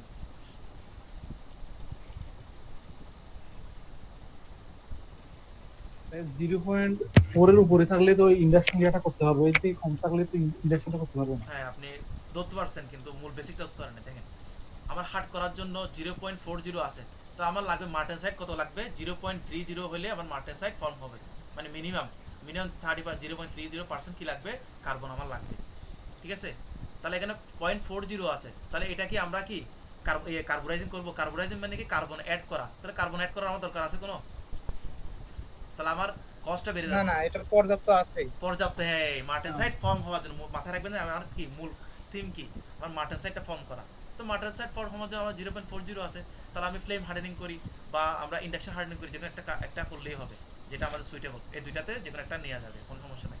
আর যদি বলেন তো 0.10% কার্বন আছে, এগুলো কিন্তু পরীক্ষা আসবে, তখন আমরা কোনটা করব? আগে কার্বন অ্যাড করব, তারপরে যা খুশি। কার্বন অ্যাড করতে হবে, না আমি কার্বোরাইজিং করতে হবে। হ্যাঁ কার্বোরাইজিং করলে হবে, আর এগুলো লাগতেছে না, ফ্লেম আর আপনি গ্যাস ইয়াতে যাবেন না, ফ্লেম আর ইন্ডাকশনে যাবেন না মার্জুক ভাই, বুঝতে পারছেন? এটা কার্বন অ্যাড করলে তো হয়ে যাচ্ছে, কার্বন অ্যাড করে যখন আপনি কার্বোরাইজিং করবেন, গ্যাস কার্বন সবচেয়ে জনপ্রিয় হচ্ছে গ্যাস না, কার্বোরাইজিং। তখন যদি আবার হচ্ছে ভঙ্গুর হয়ে যায়, এর জন্য বলছি। ওটা আপনি তারপর টেম্পারিং ওগুলো তো পরের ধাপে আসবে। হ্যাঁ কিন্তু এটা ডাবল মনে হয় করে না, আমার ধারণা মতে এটা গ্যাস কার্বোরাইজিং করবে। প্রথম ধাপ হচ্ছে গ্যাস কার্বোরাইজিং, পরের ধাপ যা আমি দেখতে হবে, এটা শিওর হচ্ছে না। তবে এটা 0.10% হলে এটা আপনি কার্বোরাইজিং করবেন বা নাইট্রাইডিং করবেন আপনার অনুযায়ী। আর নাইট্রাইডিং করলে আমার কি লাগবে, অ্যালুমিনিয়াম লাগবে, ক্রোমিয়াম লাগবে, কয়েকটা এলিমেন্টস আমার লাগবে, তখন আমরা নাইট্রাইডিং করি। আপনি চাইলে এটা কি কার্বোরাইজিং করতে পারবেন, নাইট্রাইডিং করতে পারবেন, কিন্তু নাইট্রাইডিং সবচেয়ে বেস্ট হচ্ছে অ্যালুমিনিয়াম থাকতে হবে আপনার কি ক্রোমিয়াম, নিকেল, আর তিনটা জিনিস থাকে, এটা গত ক্লাসে বলা হয়েছে, ওই তিনটা জিনিস থাকতে হবে। স্পেসিফিক কিছু অ্যালয়ের জন্য এটা। হ্যাঁ স্পেসিফিক অ্যালয়ের জন্য, ধন্যবাদ ভাই, আপনার মনে আছে স্পেসিফিক্যালের জন্য আমরা করতে পারি নাইট ট্রেডিং করতে পারবো। এই জিনিসগুলো কিন্তু পরীক্ষায় আসবে, কিন্তু এগুলো কিন্তু সৃজনশীল কোশ্চেন, মাথা রাখবেন। তারপর গ্যাস কার্বোরাইজিং কি মোস্ট পপুলার ফর লো কার, দেখেন লো কার্বন স্টিলের জন্য আমরা ইউজ করি 0.10% বা 0.20% এই বা 0.30%-এর নিচে। তো 0.30%-এর নিচে, এটার নিচে হলে তখন আমরা কি এই গ্যাস কার্বোরাইজেন্টটা ইউজ করি। এখানে 3টা কার্বোরাইজেন্ট আছে, একটা গ্যাস, একটা প্যাক, আরটা মনে হয় লিকুইড, না 3টা আছে না কার্বোরাইজিংয়ে। গ্যাসটা আমরা বেশি ইউজ করি, জি জি। মোস্ট পপুলার হচ্ছে গ্যাসটা, কারণ গ্যাসটা ইজি পাওয়া যায় এবং এগুলো কি ওই ওই ডেপটা কন্ট্রোল করা যায়। এ লেখা আছে why popular carbon penetration, carbon যে আমরা ঢুকাবো ডেপথ ক্যান বি কন্ট্রোল। এটা আমরা খুব দেখেন ইয়া ভাই, এই মার্জুক ভাই দেখেন প্রিসাইসলি আমরা কি খুব, এটা কি বলে আপনার প্রিসাইসলি বলতে খুব নিখুঁতভাবে আমরা কি করতে পারবো, নিখুঁত। হ্যাঁ নিখুঁতভাবে আমরা কন্ট্রোল করতে পারবো। তাহলে আপনাকে আর কি করতে হবে না, ওই ইন্ডাকশন হার্ডিং ফ্লেম হার্ডিং করার দরকার নাই। বুঝতে পারছেন কিনা? এখানে কোশ্চেনে কিন্তু আছে and process fast and clean, এবং এটা খুব দ্রুত করা যায় এবং পরিচ্ছন্ন। Widely used in automobile industry for making small to medium parts like gear, piston, pin, এগুলো একটু পরে নিয়েন। তার ইন্ডাকশন হার্ডিং এটা পড়লাম, ইন্ডাকশন হার্ডিং কত 0.40% লাগবে, এগুলো একটু করে নিয়েন কেমন। এগুলো আমি পড়াচ্ছি না, নাইট ট্রেডিং এগুলো আগে করা আছে, এটা আমি সেন্ড করে দিব কেমন, ক্লাসে সেন্ড করে দিব। আমরা এবার ইয়েতে যাই, বোর্ড কোয়েশ্চেন কিছু দেখি, শুধু এগুলো করলে তো হবে না, কয়েকটা বোর্ড কোয়েশ্চেন দেখি আপনাদেরকে বুঝাতে পারে কিনা। আমার ক্লাসে কোনো বুঝতে কোনো সমস্যা হচ্ছে কিনা ভাইয়া, কারণ জানাবেন। না ভাই বুঝতে পারতেছি। আচ্ছা, এখানে কি বলছে, এক নম্বর কোশ্চেনটা একটু দেখেন।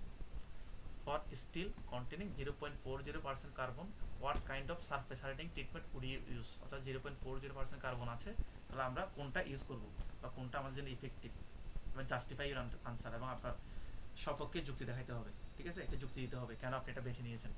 ঠিক আছে, তাহলে এটা কি করতে পারবো আমরা বলেন, এগুলো আনসার কিন্তু বলা আছে। 0.40% কার্বন হলে আমরা কি আর ইয়ে করা লাগবে, গ্যাস কার্বোরাইজেশন করা লাগবে বা কার্বোরাইজেশন করা লাগবে, নাইট ট্রেডিং করা লাগবে কিনা? না অলরেডি তো এনাফ কার্বন আছে। হ্যাঁ, তাহলে আমার দরকার নাই, আমরা কি করব ওই ফ্লেম হার্ডেনিং অথবা ইন্ডাকশন হার্ডেনিং করব। ঠিক আছে, যেটা বেস্ট হবে আমাদের জন্য সেটা আমরা বেছে নিতে পারি। এখানে 0.3 থেকে 0.6 বেস্ট কি ফ্লেম হার্ডেনিং, ফ্লেম হার্ডেনিং লিখছে, যে কোনো একটা লিখলে হবে, এবং এটা সবকে একটু যুক্তি দেখাবে, শেষ, আর কিছু না।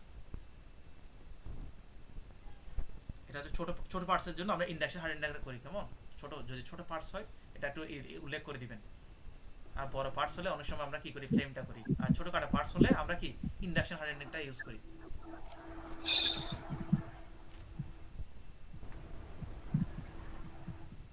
এটা লিখে দিবেন যে যেহেতু 0. ওই যুক্তিটা দেখাবেন কিভাবে, আমি বলি বাংলাতে বলি, যেহেতু 0.4% যুক্ত ইস্পাত নিজে থেকে দাপে চিকিৎসায় সাড়া দেয়, তাই একে কার্বোরাইজিং এর মতো বাড়তি কার্বন যোগ করার প্রয়োজন পড়ে না। বুঝতে পারছেন, মানে এনাফ কার্বন আছে এটা বলতে হবে কিন্তু, আর বাড়তি আমাদের দরকার নেই, একটু যুক্তি দেখাবেন। ঠিক আছে, তাহলে মার্ক যা দিবে তা। তারটা আছে why surface hardening preferable over full hardening process, অর্থাৎ আমরা সারফেস হার্ডেনিং করতেছি কেন করতেছি, কারণ আমরা জানি ফুল হার্ড প্রসেস তো আছে, ফুল হার্ড করতে পারতেছি, তাহলে ফুল হার্ডেনিং এর তুলনায় এটা কেন প্রিফারেবল বলতে পারবেন? বঙ্গুর হয়ে যাবে পুরোটা যদি এ করি। তারপর আপনার বেসিক তো ক্লিয়ার আছে ভাইয়া, আপনি তো 100% মার্ক পাবেন, এক লাইনে শেষ, এইটা বললে হবে আর কিছু না। মানজিক ভাই বুঝতে পারছেন কিনা? জি ভাই। যদি আমরা ফুল হার্ড করি তাহলে কি পুরোটা উপরে আমার কি এই কোর এবং কেস দুইটা কি ব্রিটেল হয়ে যাবে, আমার দরকার নেই তো, আমাদের সারফেস হার্ড করতে হবে। তাহলে সারফেস হার্ড করলে তাহলে আবার ফুল হার্ড করতে হচ্ছে না, ফুল হার্ড করলে তো আমার ব্রিটেল হয়ে যাচ্ছে। যেমন আমরা গিয়ার যদি ইউজ করি, গিয়ারের দাঁতগুলো আমরা শুধু হার্ড করলে হবে, গিয়ারের ভেতরে আমার কি হার্ড করার দরকার নেই, না হলে এটা কি ভঙ্গুর হয়ে যাবে। যত হার্ডটা করি কেন, এটা করোশন রেজিস্ট্যান্স, তারপর ওয়্যার রেজিস্ট্যান্স দূর করার জন্য। তাহলে 2 নম্বর কোশ্চেন ক্লিয়ার না ভাইয়া? জি ভাই। আচ্ছা, 3 নম্বর কোশ্চেনটাকে দেখি ভাই। এখান থেকে 20 মার্কের কোশ্চেন আছে কিন্তু, যখন আসবে 20 মার্ক এখানে লুফি নেবেন, এখানে কোনো ছাড়বেন না, এটা খুব ইজি কিন্তু। এখানে আগের অধ্যায়ের মতো তো এরকমও হইতে পারে, কিছু আমাদের অ্যালয় দিল, বললো যে মানে এগুলা যদি ইয়ে করতে যায় মানে কোনটা বেশি ভালো হবে, ইন্ডাকশন বা এরকম ইয়া দিল, এবং যেটা আছে সে কোনো একটা ওই- নির্বাচন করে সেটার পক্ষে যুক্তি দেখাও। হ্যাঁ ওইটাও করবেন আপনার। এখানে আছেন আপনার অ্যাপ্লিকেশন, কোন কোন জায়গায় অ্যাপ্লিকেশন, যেমন বড় বড় বড় আপনার বড় পার্টস হলে, আপনি বললাম না, যদি বড় পার্টস হয় তাহলে আপনি কি করবেন, ফ্লেম হার্ডেনিং করবেন। আর যদি ছোটখাটো পার্টস হয় খুব প্রিসাইসলি করতে পারেন তাহলে আপনি ইন্ডাকশন হার্ডেনিং করতে পারবেন। আর কার্বন যদি অ্যাড করা থাকে আগে থেকে, যদি কার্বন বা লো কার্বন স্টিল, এটাগুলো হচ্ছে মিডিয়াম কার্বনের জন্য, মিডিয়াম কার্বন স্টিলের জন্য আমরা এই দুইটা করি। কোনটা? একটা হচ্ছে যে কি এখন করলাম ফ্লেম হার্ডেনিং, ইন্ডাকশন হার্ডেনিং। আর যদি লো কার্বন স্টিলের জন্য হয় তখন আমরা কি করি ভাইয়া, তখন গ্যাস কার্বোরাইজিংটা করি বা নাইট্রেটিং করেন। বুঝতে পারছেন কিনা? যে ভাই, এই এভাবে একটু মাথায় রাখবেন আপনারা, এগুলো নোট করতে হবে ভাইয়া। আমি যেগুলো বলতেছি সেগুলো নোট করতে হবে কিন্তু আপনাদের।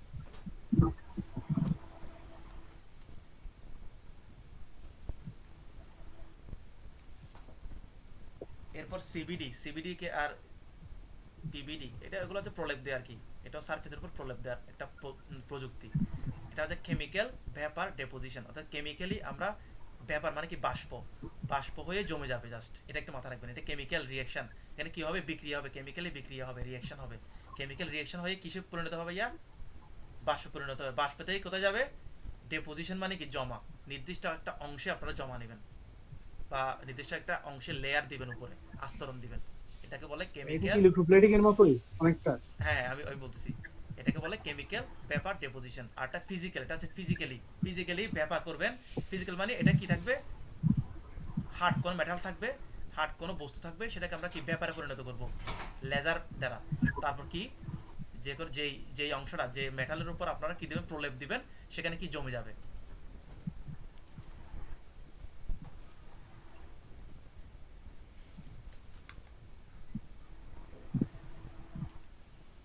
কেন তো অন্য অধ্যায়ের একটা ইয়া লেজ লাগাই দিয়েছে, 5 ক্যারেক্টারিস্টিক অফ ডিটেক্টিভ ম্যাটেরিয়ালস। এটা রিফ্লেক্টরি থেকে দিছে আর কি, ওটা রিফ্লেক্টরি কল করছি না ভাই আমরা, ওখান থেকে দিয়ে দিবেন। আচ্ছা এটা আমি একটু বলে দিই, একটি সিবিডিটা বলি, সিবিডি, সিবিডি যেটা আছে সিবিডিটা একটু বলি, আরগুলো আপনারা লিখতে পারবেন নিজেরাই। একটি বদ্ধ চেম্বারের ভেতর বিশেষ কিছু গ্যাস ছাড়া হয়, মানে বিশেষ কিছু আপনার গ্যাস ছাড়বো আমরা একটা বদ্ধ প্রকোষ্ঠে। এই গ্যাসগুলো উচ্চ তাপে একে অপরের সাথে রাসায়নিক বিক্রিয়া হবে, অর্থাৎ কেমিক্যাল রিয়াকশন হবে, একটি কঠিন পদার্থ তৈরি করে। একটা কঠিন পদার্থ একটা লেয়ার তৈরি করবে, ওই লেয়ারটা আপনি যে কোনো একটা বস্তুর উপর আপনি কি দিবেন, প্রলেপ দিবেন। বুঝতে পারছেন? এটা উদাহরণ কি, এটা মনে করেন, আচ্ছা এটার উদাহরণ মনে হয় এখানে একটু দেখে নিন, একটু উদাহরণ আছে। আচ্ছা পিবিডিটা একটু বলে দিই, পিবিডি উদাহরণগুলো এখানে আছে। পিবিডি হচ্ছে ফিজিক্যাল, ফিজিক্যালটা কি, একটা কঠিন বস্তুকে, যেমন আমরা কি কি ওই চশমা ফ্রেম আছে না, চশমা তো চিনেন, চশমা চশমা বা ঘড়ি, ঘড়ির চেন আছে না ভাইয়া, ঘড়ির চেন সোনালি কালার, দেখেন চেনগুলো সোনালি কালার হয় কিনা অনেক সময়, ঘড়ির চেন, তারপর চশমার জি জি। ফ্রেম, এগুলো কি বাইরে থেকে প্রলেপ দিচ্ছেন কিন্তু আপনি। তাহলে এই সোনালি কালারটা কি কি দিবেন, আপনি এটা সোনা দিতে পারবেন না। হ্যাঁ সোনার কিছু দেয় প্রলেপ, কিন্তু ওগুলো খুব দামি, ঠিক আছে। তো আপনার সোনালি কালারটা কিভাবে পাই আমরা, এটাকে বলে টাইটেনিয়াম নাইট্রাইট। এটা TiN বলা হয়, TiN, TI দিয়ে কি টাইটেনিয়াম, টাইটেনিয়াম, N দিয়ে নাইট্রাইট। এটা হচ্ছে একটা কঠিন কঠিন আপনার একটা, কথা আটকে আটকে আসতেছে। আচ্ছা কথা আটকাচ্ছে, এখন ঠিক আছে কি এখন ভাইয়া, বোঝা যাচ্ছে না। এখন ঠিক আছে? জি ভাইয়া, কথা আটকে আসতেছে, আমি মনে করছি আমার নেটের সমস্যার জন্য আমি আটকে শুনছি। আমিও তাই এরকম শুনছিলাম, এখন বুঝতেছি যে আসলে ডিস্টার্ব করতেছে। ভাইয়া এখন ঠিক আছে কিনা দেখেন তো। সমস্যা করতেছে, একটু ভালো করে শোনা যায়, এরপর পরে দেখা যাচ্ছে ডিস্টার্ব করতেছে, কথা আটকাচ্ছে। আচ্ছা এখন শোনা যায় কিনা দেখেন তো ভাইয়া, ক্লিয়ার আছে এখন? হ্যাঁ এখন শোনা যায়। আচ্ছা আচ্ছা জি ভাইয়া ঠিক আছে। আচ্ছা, এটা আমাদের কি আছে, ঘড়ির চেইন। এটা এতটুকু শুনছেন কিনা, ঘড়ির চেইন আছে না ভাইয়া, ঘড়ি ঘড়ি আমরা ওয়াচ। জি জি। হ্যাঁ, ওর চেনের হচ্ছে প্রলেপ দেওয়া। হ্যাঁ সোনালী কালার দিয়ে দেওয়া হয়, এটা কি টাইটেনিয়াম নাইট্রাইট দ্বারা। টাইটেনিয়াম নাইট্রাইট একটা কঠিন পদার্থ, দেখেন ফিজিক্যাল, ফিজিক্যাল মানে এটা কঠিন বোঝাচ্ছে। জাস্ট এই কথাগুলো দিয়ে আপনারা বুঝে যাবেন। পি দ্বারা কি ফিজিক্যাল, এই ফিজিক্যাল মানে কি এটা কঠিন, কঠিনটাকে আমরা কি লেজার, লেজার দ্বারা, লেজার রশ্মি দ্বারা আমরা কি করতেছে, এটা এটা কি করতেছে, ব্যাপারে পরিণত করতেছে। দেখেন ব্যাপার মানে কি বাষ্প পরিণত হচ্ছে, ওই বাষ্পটা কি ওই চেইনের উপর কি ডিপোজিশন করতেছে, অর্থাৎ কি আস্তরণ দিয়ে দিচ্ছে। এটাই হচ্ছে কি ফিজিক্যাল ভ্যাপার ডেপোজিশন। একটি কঠিন বস্তুকে উচ্চ তাপে বা লেজার দিয়ে বাষ্প পরিণত করা হয়। এই বাষ্প গিয়ে ঠান্ডা কোনো বস্তুর উপর শক্ত প্রলেপ তৈরি করে। ব্যবহার হচ্ছে ঘড়ির চেইন, চশমার ফ্রেম বা ড্রিল বিটের উপর শক্ত প্রলেপ দিতে এটি ব্যবহার করা হয়। আর বাকিগুলো আপনারা পড়ে নেবেন, কেমন? পারবেন তো? আর এটা হচ্ছে কেমিক্যাল একটা বদ্ধ প্রকোষ্ঠে, কেমিক্যাল এটা বলছিলাম, বদ্ধ একটা প্রকোষ্ঠে কেমিক্যাল ইউজ করে, 2-3টা কেমিক্যাল ইউজ করে এটাকে কি ভেপারে পরিণত করে উচ্চ তাপে, তারপর সেটাকে কি এই যে কোনো একটা কঠিন বস্তুর উপর প্রলেপ দিচ্ছে। এগুলো এখানে আছে, তার আমি একটু দেখাই কোথায় কোথায় করতেছে, এগুলো এখানে আছে। এই হিটগুলো আছে দেখেন, 600 থেকে 1000 এগুলো আছে, তো আমি আর পড়াচ্ছি না। এই সলিড লেয়ার দেয়, লেয়ারটা সলিড হয়। কোটিং ড্যান্স কোথায় ইউজ করি আমরা? এই মাইক্রো ইলেকট্রনিক্স অর্থাৎ ইলেকট্রনিক্সের যে পার্টসগুলো হয় সেগুলোতে দেয়, এয়ারস্পেসে দেয়, সোলার প্যানেলে দেয়, কাটিং টুলের উপর দেয়। আর এগুলো হচ্ছে আপনার কি, এই দেখেন সেমিকন্ডাক্টরের উপর দিচ্ছে, ঘড়ির উপর দিচ্ছে, গ্লাসের উপর দিচ্ছে, বুঝতে পারছেন? এগুলো লিখলে হবে, পারবেন তো?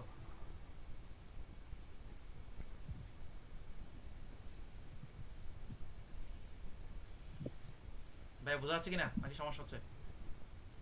আরে বোঝা যাচ্ছে। জি ভাই, বুঝতে পারছি। 4 নাম্বারটা দিই। 4 নাম্বারটা কি দেখেন, 4 number, what are the selective surface hardening and case hardening. এই দুইটার মধ্যে ডিফারেন্সটা কি বলতে পারবেন? সিলেক্টিভ সারফেস হার্ডেনিং আর কেস হার্ডেনিং, এই জিনিসটা কি? সিলেক্টিভ বলতে যে পয়েন্টটা যেটা হচ্ছে গিয়ারের দাঁত ওগুলোর মতো। হ্যাঁ, আর ধন্যবাদ। কেস হার্ডিং মানে উপরে হচ্ছে ধরেন কোন উপরিতল। বস্তুর উপর দিয়ে হার্ডিং দুইটাই কিন্তু হার্ডেনিং প্রসেস, কিন্তু সিলেক্টিভ মানে নির্দিষ্ট হ্যাঁ। অংশে আমরা হার্ড করতেছি, আর কেসটা শুধু হচ্ছে hardening উপরিতল, করতেছি। শুধু উপরিতল করতেছি, কেসটা হচ্ছে উপরিতল। মারজুক ভাই, সরি জিশান ভাই, ক্লিয়ার কিনা? হ্যাঁ হ্যাঁ ভাই, ক্লিয়ার। আচ্ছা, আমি এটা লিখে দিচ্ছি, একটু দেখে নেন। এখানে লেখা আছে, এটা আপনাদের দিয়ে দিব ক্লাস শেষে। দিস ইজ কেমিক্যাল প্রসেস, এটা হচ্ছে chemical process. In this method low carbon steel is heated. আমরা কি লো কার্বন স্টিলকে হিট করতেছি in a carbon nitrogen rich environment. অর্থাৎ কার্বনটা আমরা ঢুকাচ্ছি, প্রবেশ করাচ্ছি না ভাইয়া, সারফেসে প্রবেশ করাচ্ছি কিনা লো কার্বন স্টিলে, একটু আগে যে বললাম। As a result extra carbon diffuses into the surface, এটা ডিফিউজ হয়ে যায় সারফেসে, the metal and changes its chemical composition. কি কেমিক্যাল কম্পোজিশনটা চেঞ্জ হচ্ছে, অর্থাৎ হার্ড হচ্ছে। বাইরে থেকে আমরা কি দিচ্ছি, কার্বন অথবা নাইট্রোজেন আমরা কি ঢুকাচ্ছি না ভাইয়া লো কার্বন স্টিলে। তো এটাকে বলতেছি কি কেস হার্ডেনিং, ক্লিয়ার কিনা? আর সিলেক্টিভটা কি ভাইয়া? দিস ইজ এ একটা থার্মাল, কেমিক্যালি আর একটা ওই হিট করার মাধ্যমে করতেছি। এটা থার্মাল, হিট মানে thermal, this is thermal process. এই দুইটা জিনিস মতো মাথায় রাখবেন পরীক্ষায়। In this method chemical composition of the steel does not change, অর্থাৎ কেমিক্যাল কোনো কম্পোজিশন আমরা চেঞ্জ করতেছি না, আমরা কোনো কার্বন ঢুকাচ্ছি না, নাইট্রোজেন অ্যাড করতেছি না, কোনো কিছুই করতেছি, যা আগে যা ছিল পরেও তা। এখানে কি করতেছি, অনলি হিট করতেছি। Only a specific part of the metal is rapidly heated using the flame or induction and then quickly cooled বা কুইন্স করতেছি আমরা, পারবেন তো? এই দুইটা জিনিস মনে রাখলে হবে, একটা হচ্ছে থার্মাল প্রসেস আর একটা হচ্ছে কেমিক্যাল প্রসেস। ক্লিয়ার?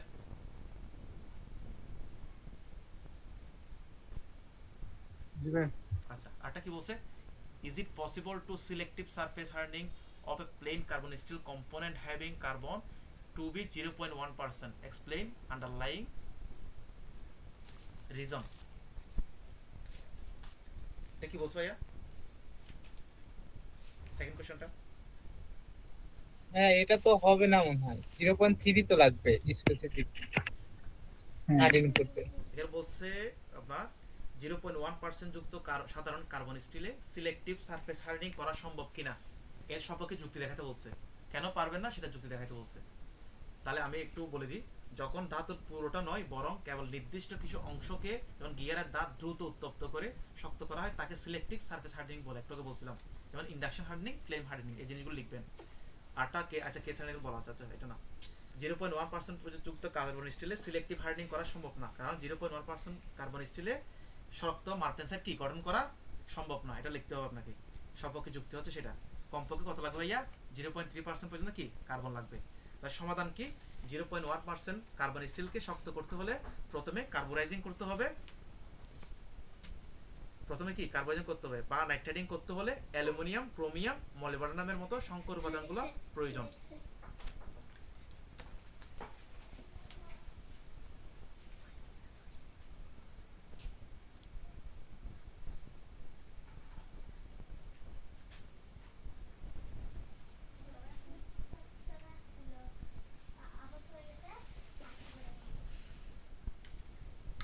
ভাইয়া লিখে যাবে আর বলতে হবে?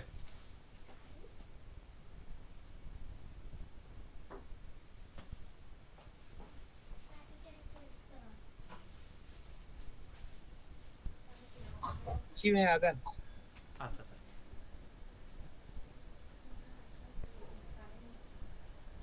এই জিনিসগুলো একটু লিখবেন। আর এখানে বলছে কি 0.80% যদি কার্বন অ্যাড হয় তাহলে সবচেয়ে ভালো হয়। কেন? কারণ আমার কি সারফেস, এবার রেজিং সারফেস কার্বন কার্বোরাইজিং একটু লেখা আছে, এটা কই গেল? এই তো অ্যাচিভিং ডিজায়ার্ড সারফেস হার্ডনেস, অর্থাৎ আপনার যদি আমাদের কাঙ্ক্ষিত সারফেস হার্ডনেসটা যদি বাড়াতে হয় তাহলে 0.8% পর্যন্ত কি কার্বন অ্যাড করতে আমরা পারবো। অর্থাৎ 0.8% মধ্যে কার্বন যদি হয় তাহলে ম্যাক্সিমাম হার্ডনেস পাবো, ফায়ার রেজিস্ট্যান্সটা পাবো, অর্থাৎ ইট একটা পয়েন্ট পর্যন্ত আর কি। 0.8 মানে কি 0.8 মানে কি ইট একটা পয়েন্ট না ভাইয়া? জি ভাই 0.076 বা 8 পর্যন্ত 0.76 মানে এইটা আর কি, 8 ধর আর কি, যে 76 লিখতে পারেন, অ্যাকুরেট হচ্ছে 0.76, আর 0.8 লিখলেও কোনো সমস্যা নেই। তারা ওই ভ্যারাইস মেথড অফ এগুলো একটু পড়া আছে, এগুলো করবো না। এরপর আমরা যাচ্ছি আর একটা,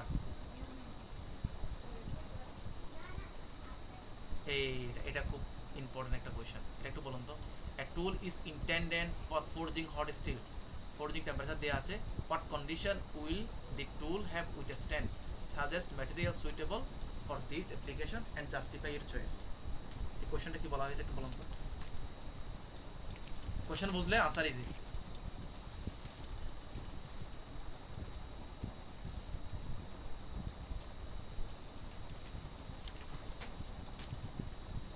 আমার যোগ্য শোনা যাচ্ছে না কোনো সমস্যা? জি ভাই শোনা যাচ্ছে, প্রশ্নটা দেখি। এখানে ফোরজিং বলছে, ফোরজিংটা কি বলেন তো জিসান ভাই, বলেন ফোরজিংটা কি? ফোরজিংটা বুঝতে হবে আগে, ফোরজিংটা কি? এটা হচ্ছে হট ওয়ার্কিং এর একটা প্রক্রিয়া। ফোরজিংটা কি সেটা বলতে হবে তাকে, ফোরজিংটা বুঝতে হবে। হ্যাঁ হ্যাঁ, চাপ দিয়ে হচ্ছে কোনো ধাতুকে হ্যাঁ হচ্ছে বিভিন্ন আকৃতি প্রদান করা হয়। এটা হট ওয়ার্কিং এর প্রক্রিয়া একটা। হ্যাঁ, এটা হট বলছে। হট মানে কি আমরা লাল করে তপ্ত এই ইয়েটা লাল করে, মেটালটাকে লাল করে তারপর কি হিট করে তারপর কি করতেছি আমরা চাপ দিচ্ছি প্রেসের মাধ্যমে, ছাঁচ বা প্রেসের মাধ্যমে, অথবা কিসের মাধ্যমে? আমরা তো আগে আকৃতি কামাররা কি করে? সাউন্ড আসতেছে নেট কি আমার সমস্যা নাকি ভাই সমস্যা? না, আমিও শুনতে পাচ্ছি না। ভাইয়া কথা ডিস্টার্ব করতেছে। ভাইয়া এখন ক্লিয়ার আছে?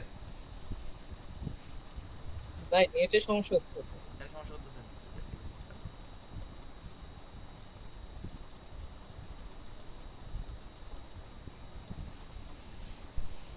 মার্জুগুলো এখন শোনা যাচ্ছে নাকি? জি ভাই শোনা যাচ্ছে। আচ্ছা আচ্ছা, তাহলে হট ওয়ার্কিংটা কি? হট ওয়ার্কিং হচ্ছে আমরা যে মেটালটাকে আমরা লাল করব, মানে হিট করব, হিট করার পর তারপর কি করব আমরা হাইড্রোলিক প্রেস দিয়ে চাপ দিব বা ছাঁচ দিয়ে চাপ দিব আর কি, এটাকে আকার আকৃতি চেঞ্জ করার, এটাই হচ্ছে ফোরজিং, ঠিক না? জি ভাই। আচ্ছা, ফোরজিংটা হচ্ছে লোহার টুকরাকে আগুনের তাপে লাল বা উজ্জ্বল কমলা, সাধারণত 800 থেকে 1250 ডিগ্রি সেন্টিগ্রেড পর্যন্ত আমরা কি করি, এটাকে হট ওয়ার্কিং বলা হয় আর কি। 1250 ডিগ্রি পর্যন্ত সেন্টিগ্রেড পর্যন্ত উত্তপ্ত করে হাতুড়ি বা প্রেস মেশিন দিয়ে চাপ দিয়ে কাঙ্ক্ষিত আকার দেওয়াই হচ্ছে কি হট ফোরজিং। এটাকে কি বলা হয়? ফোরজিং বলা হয়, হট ফোরজিং। তাহলে এখানে কোশ্চেনটা কি বলছে ভাইয়া একটু বলতে পারবেন? ফোরজিং তো বুঝতে পারছেন, এগুলো ফোরজিং করতেছে, দেখেন এই প্রেস দ্বারা চাপ দিচ্ছে বা ছাঁচ দ্বারা চাপ দিচ্ছে, এই ফোরজিং তো ক্লিয়ার না? জি ভাই। আচ্ছা, এখানে কি বলছে, কোশ্চেনটা কি বলছে? কোশ্চেনটা বললে ম্যাথ কিন্তু করা ইজি, একদম ইজি। জিসান ভাই কিছু বলতেছে না যে?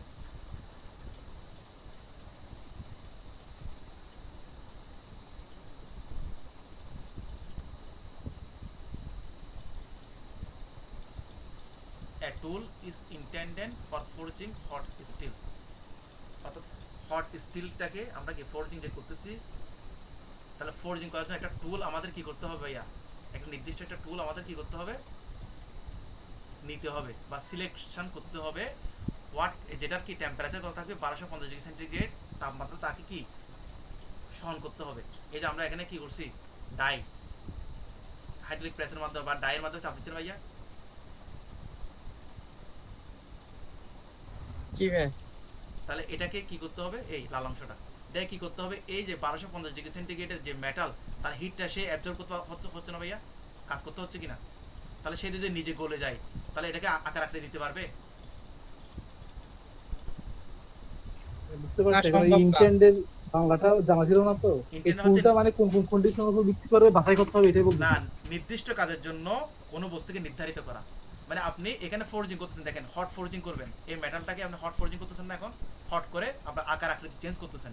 তাহলে এটা চেঞ্জ করার জন্য যেই জিনিসটা দিয়ে আপনি করতেছেন সেটাকে বলতেছে টুল। আমরা এটাকে টুল বলি না ভাইয়া, এটাকে বলি টুল। তাহলে এই টুলটাকে সিলেকশন করতে বলছে।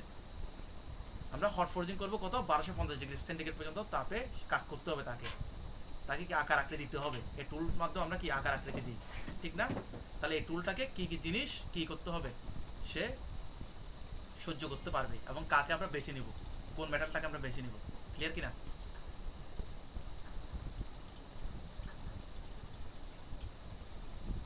এটাই বুঝতে পারছি প্রশ্ন। মানে এমন একটা টুল সিলেক্ট করব যেটা কি এই কন্ডিশনগুলো কি করবে, এই কন্ডিশনে কাজ করতে পারবে বা মানিয়ে নিতে পারবে, মানে সে কোনো ফেল করবে না। কারণ একে প্রচণ্ড তাপে করতে হচ্ছে, তার ঘর্ষণ, আপনি প্রতিটা মুহূর্তে তাকে চাপ দিচ্ছেন, মেটালে চাপ দিচ্ছেন, তাহলে চাপ সহ্য করতে হবে। এখানে কম্প্রেসিভ ফোর্স দিচ্ছেন, চাপা বল দিচ্ছেন, তার উপর মেটালটা কি 1250 ডিগ্রিতে হট ফোর্জিং করা আছে, হট ফোর্জিং করতেছেন, তাহলে তাকে কি কি করতে হবে, তাহলে এই জিনিসগুলো একটু দেখি আমরা। তাহলে উইথ স্ট্যান্ড টিকে থাকতে হবে, সাজেস্ট এ ম্যাটেরিয়াল, একটা ম্যাটেরিয়াল সিলেক্ট করতে হবে সুইটেবল ফর দিস অ্যাপ্লিকেশন, এবং জাস্টিফাই করতে বলছে, এবং আপনার সপক্ষে যুক্তি দেখাতে হবে কোন মেটাল নেবেন, কেন নেবেন। তাহলে প্রথমে হচ্ছে অত্যধিক চাপ। আমাদের এখানে কি ভাইয়া, অত্যধিক চাপ আমাদের কি সহ্য করতে হবে, যেহেতু লোহা 1250 ডিগ্রি সেন্টিগ্রেড তাপ উত্তপ্ত থাকবে, তাই টুলটির প্রচণ্ড কি থাকতে হবে, তাপ সহ্য করার ক্ষমতা থাকতে হবে।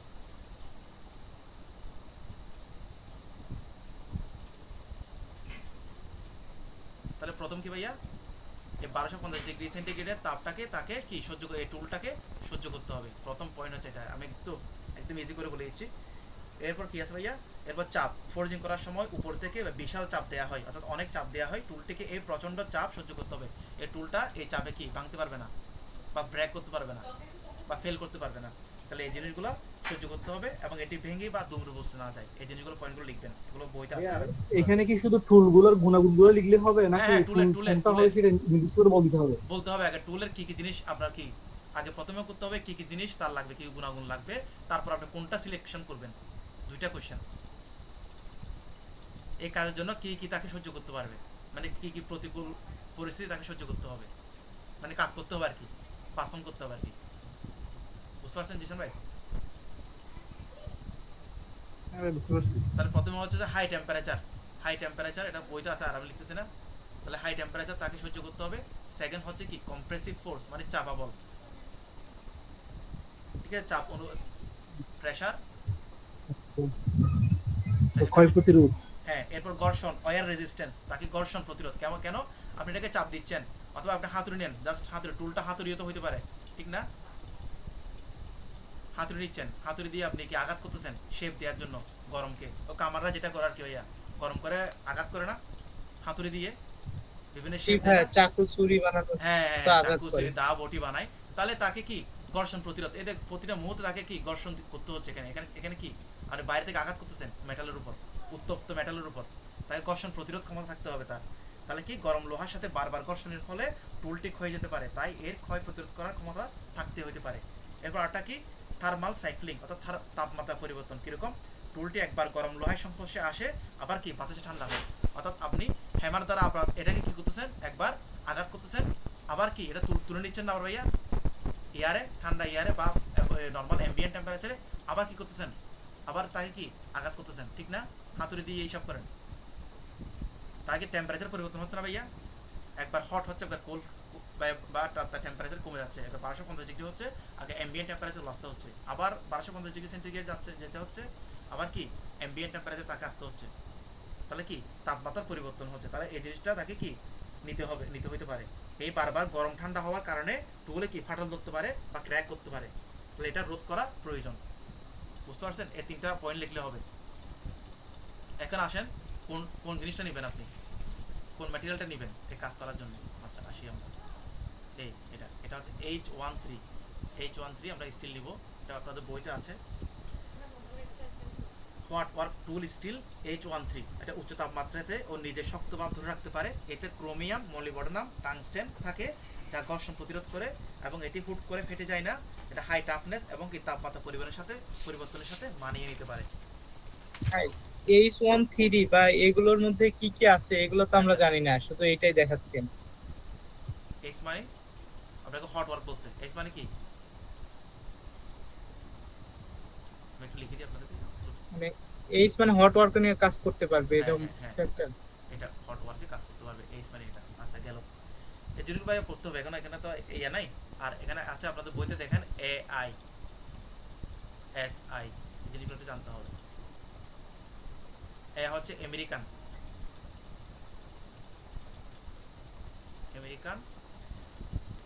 আইডি হচ্ছে iron, American iron and SD হচ্ছে স্টিল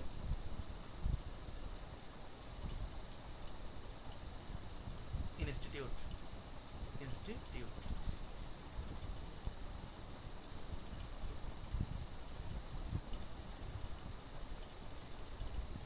আরটা আছে আপনাদের EN, বইটা দেখিন একটু, যতটুকু পারা মনে রাখবেন। এটাতে কিছু করার নেই, এখন তো ওরা সৃজনশীল কোশ্চেন করতেছে তো ভাইয়া, তাহলে আপনাকে জাস্ট বোঝার জন্য, জাস্ট মাথা রাখার জন্য একটু কি হিন্টস দেওয়া। এটা আমি স্পেসিফিক বলতে পারবো না কোথা থেকে কোশ্চেন করবে, তাদের সৃজনশীল কোশ্চেন করবে ভাইয়া। এই EN হচ্ছে ইউরোপিয়ান স্ট্যান্ডার্ড বলে। আর এখানে হচ্ছে যে 40টা আমি পাই নাই। সিআর মানে কি ভাইয়া? ক্রোমিয়াম। এখানে কি থাকবে? এই H13 মধ্যে কি কি আছে ভাইয়া? ক্রোমিয়াম আছে। এরপর কি আছে? মলিবডেনাম, এমও দ্বারা মলিবডেনাম, আর বি দিয়ে ভ্যানাডিয়াম। আপনাকে জানতে হবে ক্রোমিয়াম কি, মলিবডেনাম কি, আর ভ্যানাডিয়াম কি। এইগুলো থাকলে কি, এগুলো আগে বলা হয়েছিল ভাইয়া অ্যালোয়িং এলিমেন্ট। ক্রোমিয়াম হচ্ছে এটা ধাতুকে শক্ত করে এবং জং দ্বারা রোধ করে ক্রোমিয়াম। জানি কিনা আমরা পড়ছেন ভাইয়া, বলা হয়েছিল অ্যালোয়িং এলিমেন্ট। প্রত্যেকটা কিছু কিছু গুণাগুণ আছে। হ্যাঁ, এগুলো একটা মাথা রাখবে, অ্যালোয়িং এলিমেন্ট এগুলো রাখতে হবে। তাহলে এটার কাজ কি? এটা জং ধরবে না, এটা কি ধাতুকে শক্ত করে। এরপর মলিবডেনামের কাজ কি? মলিবডেনাম হচ্ছে এই উচ্চ তাপমাত্রায় ধাতুর শক্তি বজায় রাখে, অর্থাৎ অনেক উচ্চ তাপমাত্রায় কি তার শক্তিটা বজায় রাখে সে। এরপর ভ্যানাডিয়াম হচ্ছে এটি ঘর্ষণজনিত বা ওয়ার রেজিস্ট্যান্স। এই ভি দ্বারা হচ্ছে ভ্যানাডিয়াম, এটা ওয়ার রেজিস্ট্যান্স কি হাই থাকে তার, এটি ঘর্ষণজনিত ক্ষয় কমায়।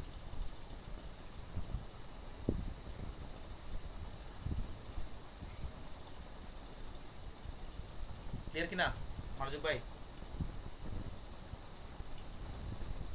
জি ভাই, ভাই এই সংক্ষিপ্ত রূপ কতগুলো মনে রাখতে হবে?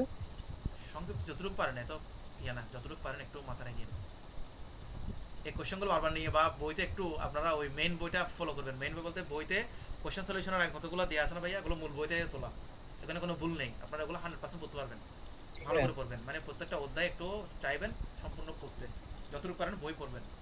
আমি তো নোট করতেছি ঠিক আছে, এরপরও কি ওখানে বই থেকে পড়তে হবে, কারণ বইতে আছে নির্ভুল। বুঝতে পারছেন কিনা? মানে বোর্ড কোশ্চেন না, বোর্ড কোশ্চেন ছাড়া যেগুলো আছে প্রতিটা অধ্যায় ভিত্তিক, ওখানে অনেক কিছু পাবেন। আপনি পড়লে আরো ডিটেলস কিছু পাবেন। এই অধ্যায় ভাই এমনি মূল টপিকও অনেক মানে পুরোপুরি পড়া গেছে বলা হবে।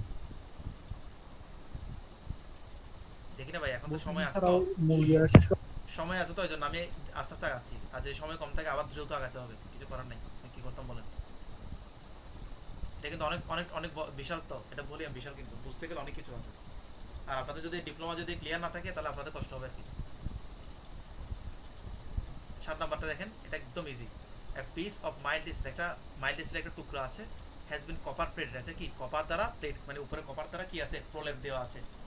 শো দেখাতে বলছে to what extent this coating will protect from rain water if the coating become scratched. অর্থাৎ আমরা কি যে বৃষ্টির পানি পড়লে এটা কতটুকু প্রোটেক্ট করবে এটা বলা হয়েছে। আর সেকেন্ড হচ্ছে যদি ওই কপার প্লেটিং করা অংশে যদি স্ক্র্যাচ হয়, অর্থাৎ কেটে যায়। কোশ্চেনটা বুঝলে আপনারা লিখতে ওই পারবেন অংশে দ্রুত জং ধরবে ভাইয়া। না, যেখানে স্ক্র্যাচ হবে ওইখানে খুব দ্রুত জং ধরবে। হ্যাঁ, এখানে মনে আর করেন প্রলেপ, কারণ ওয়াটারের সাথে স্টিল তো খুব দ্রুত রিয়েক্ট করে। এখানে প্রলেপ আছে, কোন একটা জায়গায়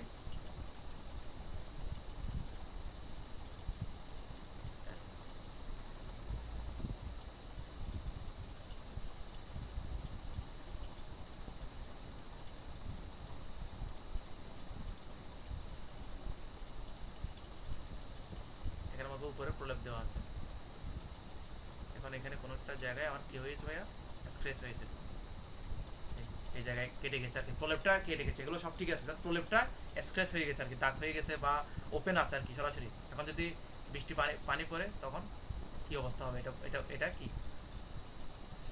ওনারা চাইছে এটা উত্তরটা দিতে, তাহলে বলেন কি হবে?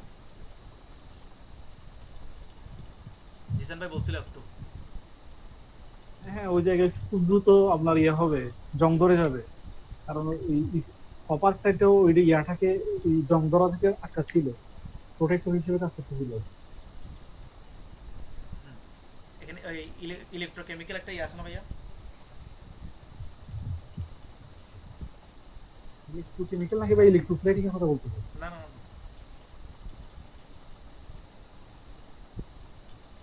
তোমার হচ্ছে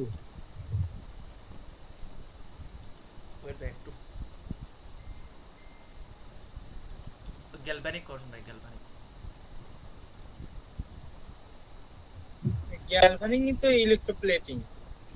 সেম জিনিস, তড়িৎ বিশ্লেষণের মাধ্যমে করা হয় আর কি। হ্যাঁ হ্যাঁ, ওখানে অ্যানোড আর ক্যাথোড আছে না ভাইয়া? অ্যানোড এবং ক্যাথোড। হ্যাঁ হ্যাঁ ভাইয়া। তাহলে জি ভাই। লোহা কি আমাদের তখন লোহাটা অ্যানোড হয়ে যায়। এটা মনে করেন লোহা মানে মাইল্ড স্টিলটা, মাইল্ড স্টিলের উপরে তো আমরা ইয়া দিয়েছি ভাইয়া, এই মাইল্ড স্টিলের উপরে কি প্রোডাক্টটা দিচ্ছি, কপার প্লেটেড বা কপার প্লেটিং দিয়েছি। তো লোহাটা কি অ্যানোড এবং কি তামাটা কি ক্যাথোড। তাহলে বিজ্ঞানের নিয়ম অনুযায়ী অ্যানোড বা লোহা যখন স্বাভাবিক চেয়ে বেশি দ্রুত হয়ে যায় বা জং ধরে, তখন যখন স্ক্র্যাচ পড়ে যায় তখন কি এই মাইল্ড স্টিলটা যদি আপনি কপার প্লেট যদি না করতেন তাহলে কি যতটুকু কি জং ধরতো না, কি যখন স্ক্র্যাচ পড়ে গেছে তখন অ্যানোড এবং ক্যাথোড হিসেব করে আপনার কি এটা অ্যানোড না ওই লোহাটা, তখন কি বেশি দ্রুত ক্ষয় হবে। অর্থাৎ আপনি ইলেকট্রোপ্লেট এটা যদি নাও করতেন, কপার প্লেট যদি নাও করতেন, তাহলে এটা কি জং ধরতে সময় কম লাগতো স্বাভাবিকভাবে। আর যখন স্ক্র্যাচ পড়ে গেছে তখন খুব দ্রুত কি হয়ে যাবে, জং ধরে যাবে বা ক্ষয় হয়ে যাবে। বুঝতে পারছেন? এই জিনিস এখানে লেখা আছে, একটু পড়ে নিয়েন। আর এটা যদি সমাধান চান, সবচেয়ে সমাধান কোনটা দিবেন বলুন তো? এই কভার প্লেট না করে আটটা দেওয়া যায়, সেটা কি বলুন ভাইয়া? আটটা প্রলেপ দেওয়া যায়, সেটা হচ্ছে গ্যালভানাইজড। অনেক কিছু দেওয়া রেড যায়। অক্সাইড গ্যালভানাইজড জিঙ্ক বা দস্তার প্রলেপ যেটা দেওয়া হয়, এটা গ্যালভানাইজিং বলে। ওটা দিলে সবচেয়ে বেস্ট। ওটা স্ক্র্যাচ হলো আর কি মানে স্বাভাবিক চেয়ে বেশি জং ধরবে না বা বেশি ক্ষয়ক্ষতি হবে না, সবচেয়ে নিরাপদ হচ্ছে ওইটা। যদি পরীক্ষা আপনার সম্পর্কে যুক্তি দেখাতে বলে বা আদারওয়াইজ কোনো কি আছে কিনা, তখন আপনি এটা বলবেন গ্যালভানাইজড বা গ্যালভানাইজিং করার কি জিঙ্ক বা দস্তার যেটা প্রলেপ দিই আমরা। এটা কেটে গেলেও লোহাকে রক্ষা করবে। এটা যদি কেটেও যায়, স্ক্র্যাচে যদি পড়ে যায়, তারপরে কি লোহাকে রক্ষা করবে, মানে ক্ষয়ক্ষতি কম হবে। এই কপার প্লেটিং চেয়ে কি অধিক কার্যকর।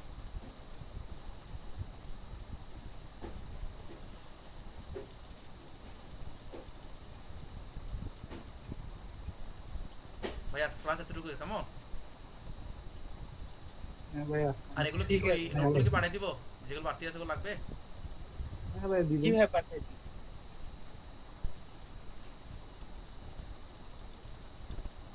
আমি তাদেরকে কল করে ডাকলাম তাদের আসছে বল না। নেক্সট কোন টপিক দরকার এখানে তো বেশি নাই। নেক্সটে বেশি না, এগুলো বড় তো ভাই, চ্যাপ্টারগুলো বড় কিন্তু। যেমন করশনটা আছে, টেস্টিং ম্যাটেরিয়াল, যেখানে 3টা ক্লাস লাগবে যদি ভালো করে পড়াতে হয়। টেস্টিং অনেকগুলো টেস্টিং আছে। তবে আপনি সবাই নিয়ে পড়ুন, সমস্যা নাই, ক্লাস বেশি হবে। ভাই সময় নিয়ে পড়ান, এখন তো রেজাল্টই দেয় নাই। হ্যাঁ হ্যাঁ, তার আপনি সময় নিয়ে পড়ান। ফেলিউর অফ মেটালস আছে, এগুলো সবগুলো 2টা ক্লাস লাগবে। এগুলো যদি আমি ভালো করে করাতে চাই মিনিমাম 2টা করে ক্লাস। তারপরে আছে ওই ফার্নেসটা আছে, ফার্নেসটা বাকি আছে, মোস্ট ইম্পর্টেন্ট। আর আজকে যেরকম বেসিক দিয়ে পড়াইছেন এরকম বেসিক দিয়ে পড়ালে পরে আমাদের মনে থাকবে আর কি। দেখি না, চেষ্টা করতেছি, দেখি কতটুকু করা যায়। না ভাই, এখন তো তাড়াহুড়া করার ইয়া নাই, এখন রেজাল্ট দেয় নাই, তো আপনি একদম হ্যাঁ সময় নিয়ে নিয়ে পড়াইতে পারবেন। ভাই ইয়া থাকে তো